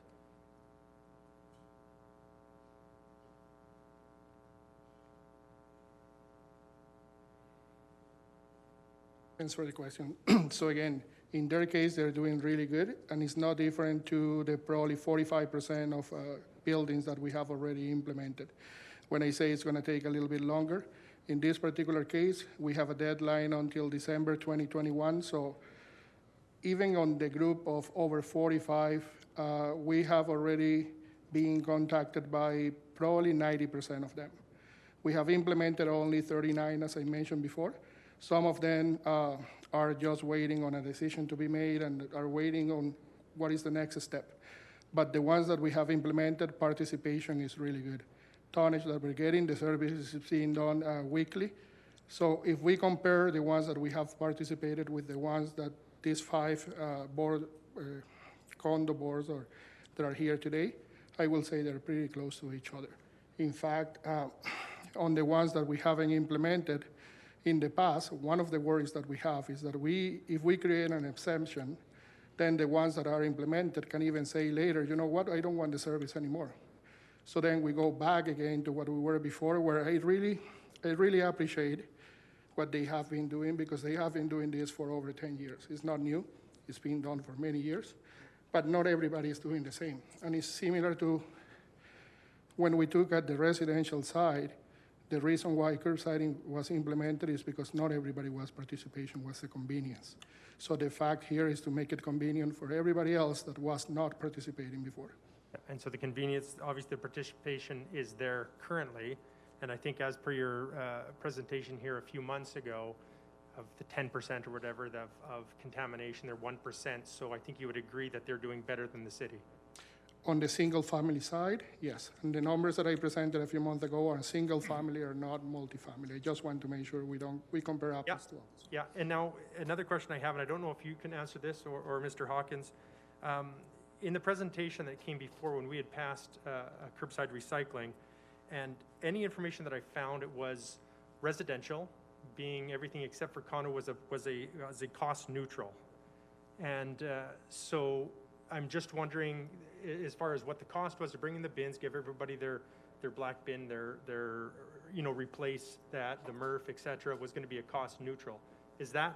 Am I correct in thinking that residential curbside was going to be, and this did not include at the time condominiums, that it was still going to be cost neutral through single-family dwellings? All the programs that we offer to the community are cost recovery basis. So the money that we need in order to operate and deliver the program is what we collect. And it's the same case with the multifamily sector. The calculation we have done for the $7 is based on participation of all close to 7,000 households that we have in the multifamily sector. We're not breaking even with residential currently right now? We are. We are. Okay, without the condos, we are already breaking even then, correct? On the single family. What we want, if we go in, if we allow the opt-out on the multifamily, then we will need to review the cost, because then we're not going to be, we need to remember too that the majority of the cost is fixed cost. We own the truck, we have to do the maintenance, we have to pay for the lab services for the next truck we're going to buy. All the metal bins that we have, or the auto carts, they have to be life cycle as well. So the cost for the multifamily, the study that we did was based on all the multifamily households that we have in the city. If all of a sudden we allowed an exception, that means that we're not going to recover most of the cost. And in fact, that is happening right now. We budgeted for a certain amount, but we have only implemented 49%. Multiple reasons, COVID, or even the delays that we have allowed. But the intent is to recover all the costs through the implementation for all of them. So just further to that, then the bins. Obviously, we're not going to have 250 bins at Sierra's, for example. We're putting one single, so they're obviously going to be paying less, and because of that, they don't have what are those bins worth? $200, $250 per person? Is that right? Like, what is the cost of a bin? Do you know? 600. Yeah. For a cart? Yeah. For the large ones that we would implement there, they're close to $1,000 because we need to be able to wheel them in and out. Okay, so if there's 250 at 65, it's obviously less to go the way that you're talking. So does that mean, is there less charge then because of that? They don't have all these bins and we're not taking all the time to lift all these bins, we're just doing a single, or is that they still pay the same? Again, for single family, the $65 is what Julian mentioned, is the 360 liters or the 240s that everybody has in their house. For the multifamily will be a metal bin, which could be $1,100, $1,000, or it could be an auto cart. An auto cart is in between those two, and the price could be probably around the $600. All the costing exercise that we did is based on using those type of carts, like the metal bin and the auto cart, not the $65 cart. And also, we need to remember that when we go to the multifamily, we can only do 90 stops on a truck. So again, we are limited in the amount of households that we can put, and all the costing exercise has been done considering 6,500 households, which is all the multifamily, and the use of metal bins and auto carts. Right, thank you. Reese, did you want to help? Yeah, just a comment. I mean, I'm an economist. Anyway, whenever you create a monopoly, and that's what you're doing here, you're always going to cover your costs. So what we've got here is a sector that is a potential market for small business. And I don't buy the argument that if we have a no opt-out clause, if we let some of these other condos, besides the ones that are already recycling, have an opportunity to look at that market and their services, that they will not recycle. They will. They'll go where the cost is more effective for them. So I think it's worthwhile looking at having that market have an opportunity to compete.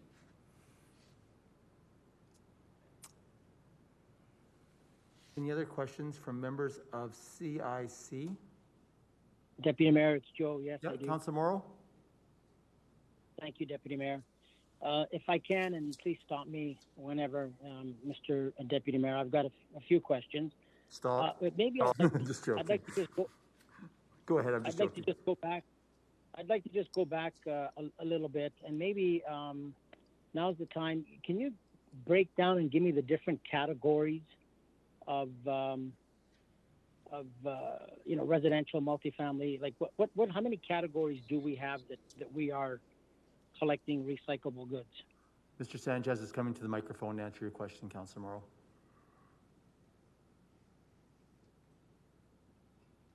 So we basically have two categories, the single family and the multifamily condos and apartments.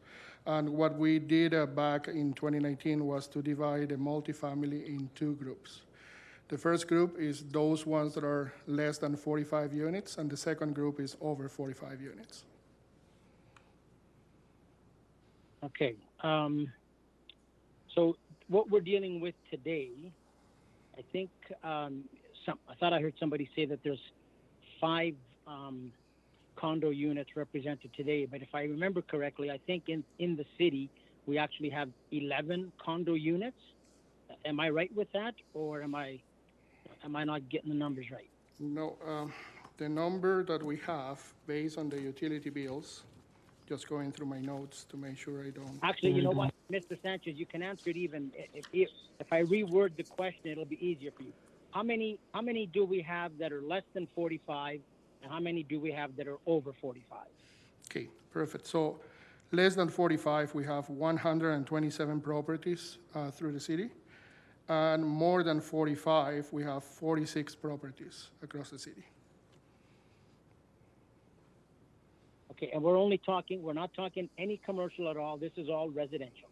That's correct. We're talking only about the residential for multifamily. Okay, can you explain to me what the difference is if I lived in a condo? I don't care if it's over 45 or under 45. Prior to the city of Lethbridge getting involved in the recycling, blue bin recycling program and making it mandatory for everybody, what is the difference now if I lived in a condo then and I live in the same condo now? What is the difference in the service that I am getting? Can you explain that a little bit better for me, please? Yeah, so the services that we do for multifamily are, in the past, before curbside recycling, was only garbage collection. And on that side, we don't service all the city. We probably have 15% or 10% of that market, if I'm correct from the top of my head. After curbside implementation, the decision was made to implement curbside recycling across the board, which is now implementing recycling in every single multifamily unit through the city. When the program was presented and the budget was created, it was created considering that we have roughly 34,000 households in the single family side, and we have roughly 6,700 households in the multifamily. So the budget was created in order to make sure that whatever we're going to spend, not only for doing the collection, but also the processing, marketing, the education and outreach, is going to be recovered through the utility rates that we set up. Okay, but the actual service. So before, if I lived in a condo, all I would see is the city truck coming and picking up my garbage. Now I have a city truck picking up my garbage and also my recycling. But these multifamily units do not have a blue bin like I do at my own home. So has anything changed there? Are we still using the same system that they had before the city got involved? It's most likely the same system. In the past, we have, for multifamily, either an overhead truck or a rear load truck. The rear load is where we use the auto carts. So the system is similar. The main difference between the garbage and the recycling is that the garbage we own the landfill, there is no further processing. We don't need, actually the payment of the landfill is separate, is the 1.5 that we have in the utility bill. For the recycling are more services. So there is a fundamental difference. Is not only the collection, but also we need to do the processing, we need to do the marketing, we need to do the outreach and education. And we also need to pay the debt service of all the different infrastructure that we got in place. Okay, my final question for this round, if I may, Deputy Mayor, I'm going to address this to the city manager. You know, the biggest problem I have, in not only this recycling, but in many of the decisions that we make, is that we try and have a one-size-fits-all. And so if I stop and think, and I'm listening, what the ultimate goal here is to have our community recycle, keep things away from the landfill. So we just heard, and I kind of like where Councillor Miyashiro was going with his question. We just heard that we have a pretty efficient group in the condo groups that have an efficient recycling program, and they're achieving the goals that we all want to achieve. So my question is, why is it, and I'm sorry if I sound like I'm a little bit aggressive here or angry, but why is it that we, rather than as the city, rather than trying to accommodate and work with, in this situation, the condo units, why is it that we don't take that approach rather than dig in our heels and say, no, we have to do this because the end result is money? Can you explain that to me? Why we wouldn't work and try and create, instead of a one-size-fits-all, when the goal is to get people to recycle, why would we put up walls like this and make it more difficult? I'm at a bit of a disadvantage, Councillor Morrow, in not having participated in the discussions that occurred here and the decision council made to move forward with this program.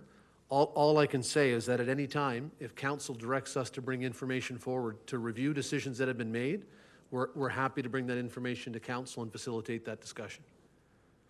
Mr. City Manager, thank you. That's what I wanted to hear. Why wouldn't you guys as administration listen to the community and bring back some options for council to consider rather than trying to create a divisive community? So I thank you for that. I also, but it's also our responsibility as council to give that direction to our city manager and to his staff. And I think that's where, and I think Councillor Morrow, you're right, but it's it's incumbent upon us to give that city manager that direction. Otherwise, it's business as usual, as based on the last decisions that were made in the past. That's right, yes. Go ahead, Councillor Morrow. Is there anybody else in the... No, you're going, Councillor Morrow, just go ahead, ask some more questions, and then I got Councillor Coffman to follow. No, go ahead. I'll go out and have Councillor Coffman ask. And just so you know, you didn't come off abrupt or mean or angry or nothing like that, just so you know, you sounded fine. Deputy Mayor Coffman. Thank you, Acting Mayor. Question to the city manager or designate. If the request is followed, it's about bringing a motion forward to the next regular meeting of council on the 21st to amend the bylaw. Is the bylaw amendment then a one meeting process, or would it have to go to a public hearing? It is, this is, the waste bylaw is not it doesn't require amendment in accordance with MGA statutory processes. It doesn't require a public hearing or anything like that. You can arguably give 3 readings in one meeting if there's consensus on council.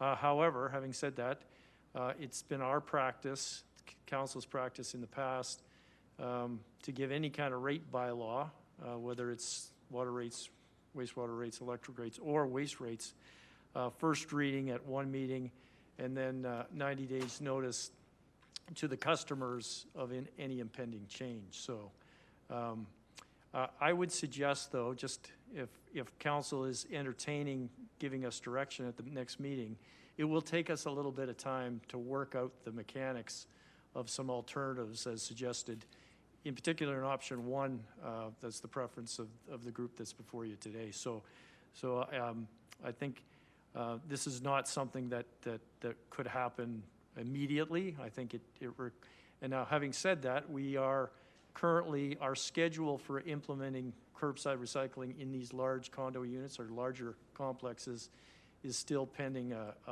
is still under implementation. While we have a number that are already implemented, the deadline for the remaining 30-odd properties in the community It was scheduled for notifications in January with full implementation by later next year, by December of next year. So council has time to have council or administration, if directed, to go away and make sure that we get the specifics of any particular option nailed down. In particular, making sure that the language for a bylaw is clear and concise, and we know exactly what the consequences of that are. Thank you, Mr. Hawkins. Councillor Coffman? Thank you. That was it. Thank you.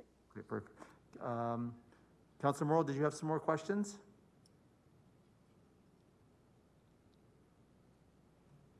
Deputy Mayor, no, at this time, I don't think I do. Thank you. Thank you very much. I think Mr. Hawkins' answer kind of clarified a lot of things for us there. Thank you, Mr. Hawkins. Any other questions? Yes, Ms. Duick. Or comments? Yes, I just wanted to make a correction. We represent 10 condo complexes that are 45-plus units here today. Secondly, I wanted to mention that we are, on our utility bill at the Sierras alone, we are paying over about $1,800 a month, and that includes services such as a large item pickup, which a year ago, I called the 311 number to have something picked up. I was told we were not eligible. Then we were asked to produce a utility bill, which would not be accessible easily to everybody in the condo because we have one bill for 335 people. So I was able to, because I am on the board, access that and get that straightened out. And I believe that was the first time that large item pickup had been used at our condo. And you know, for a lot of people, it would be difficult. Let's say they had a fridge. Well, to get that fridge down from the third, fourth floor, that would be too difficult for them. So it's not hardly used. But we are paying about $1,400 a month for those 3 services. So we should make sure that we get this, first of all, clarified. Through the city manager to Mr. Hawkins, people within these condos can utilize, that must have been a mistake on that end, am I correct? That was a mistake on our end, on the 311 in terms of communication. So as Ms. Duick has suggested, that got sorted out. Thank you, Ms. Duick, for bringing that to our attention. And thank you, Mr. Hawkins. Any other questions? Councillor Coffman, or Deputy Mayor Coffman? You're done? I probably forgot to advance you. Okay. Yes, my question's been answered. Okay. Thank you. Seeing none, Mr. Breeze, Ms. Duick, thank you. This is the reason why we have CIC. Sometimes people kind of question, why do we have certain things on CIC? But this is one of those items I think was more than just a 5-minute presentation at a council meeting. And it was up to the agenda committee to decide that for you folks to come here so we could have a thorough conversation. I think your concerns have been brought forward. I think you've also heard some of our administrative answers and some history of why we are where we are. Doesn't mean we're right, doesn't mean we're wrong, but it's an opportunity for us to reflect. So thank you very much for coming. Yeah. Thank you again for your time on this. Thank you. Appreciate it. I have a following resolution signed by Councillor Miyashiro, recycling program and large condominiums. Be it resolved that the Community Issues Committee accept this report and presentation for information, and further be resolved that Ms. Lynn Duick and Brian Freeze, working groups of large condos and recycling, Sierras of Courtyard Terrace, be thanked for their presentation. Councillor Miyashiro? Thank you, Mr. Chairman. Thank you to the presenters again for bringing this information forward. I'm quite appreciative of the work that you've done over the last couple of years on this issue. And again, appreciate your concern, and I ask for council support. Call the question. No, just that here, Councillor Crowson. I just want to add my voice. Thank you for your persistence. I don't know how this will turn out, but your persistence in this and your reaching out to us is greatly appreciated. The work you've done on this is appreciated as well.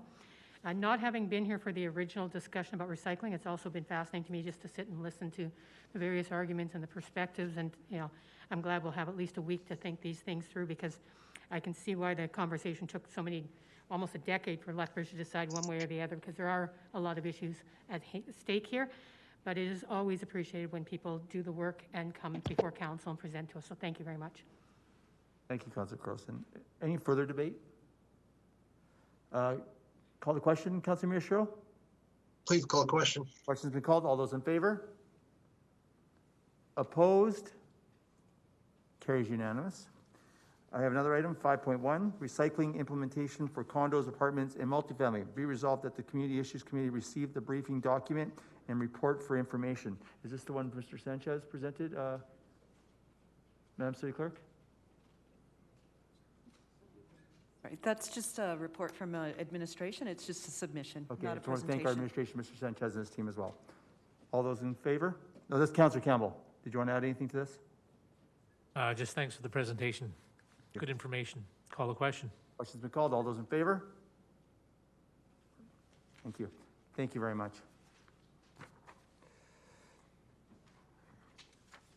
The following resolution, we're all done with this stuff, the condo stuff and all that. So unless you want to stay for the rest of it, you're more than welcome to.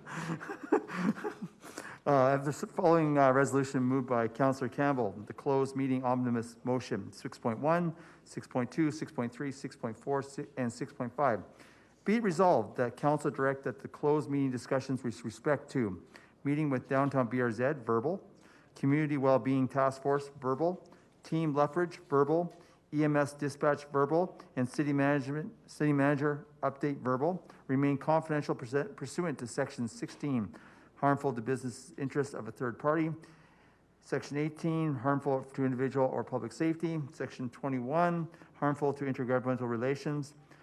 Section 23, local public body confidence. Section 24, advice from officials. Section 25, harmful to economic and other interests of a public body.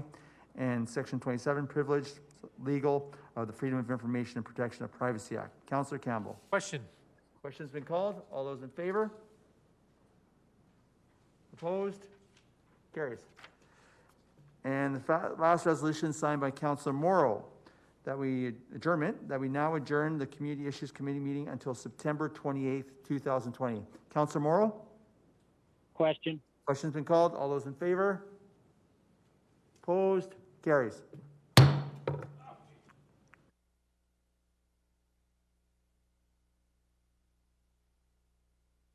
Thank you, Acting Mayor.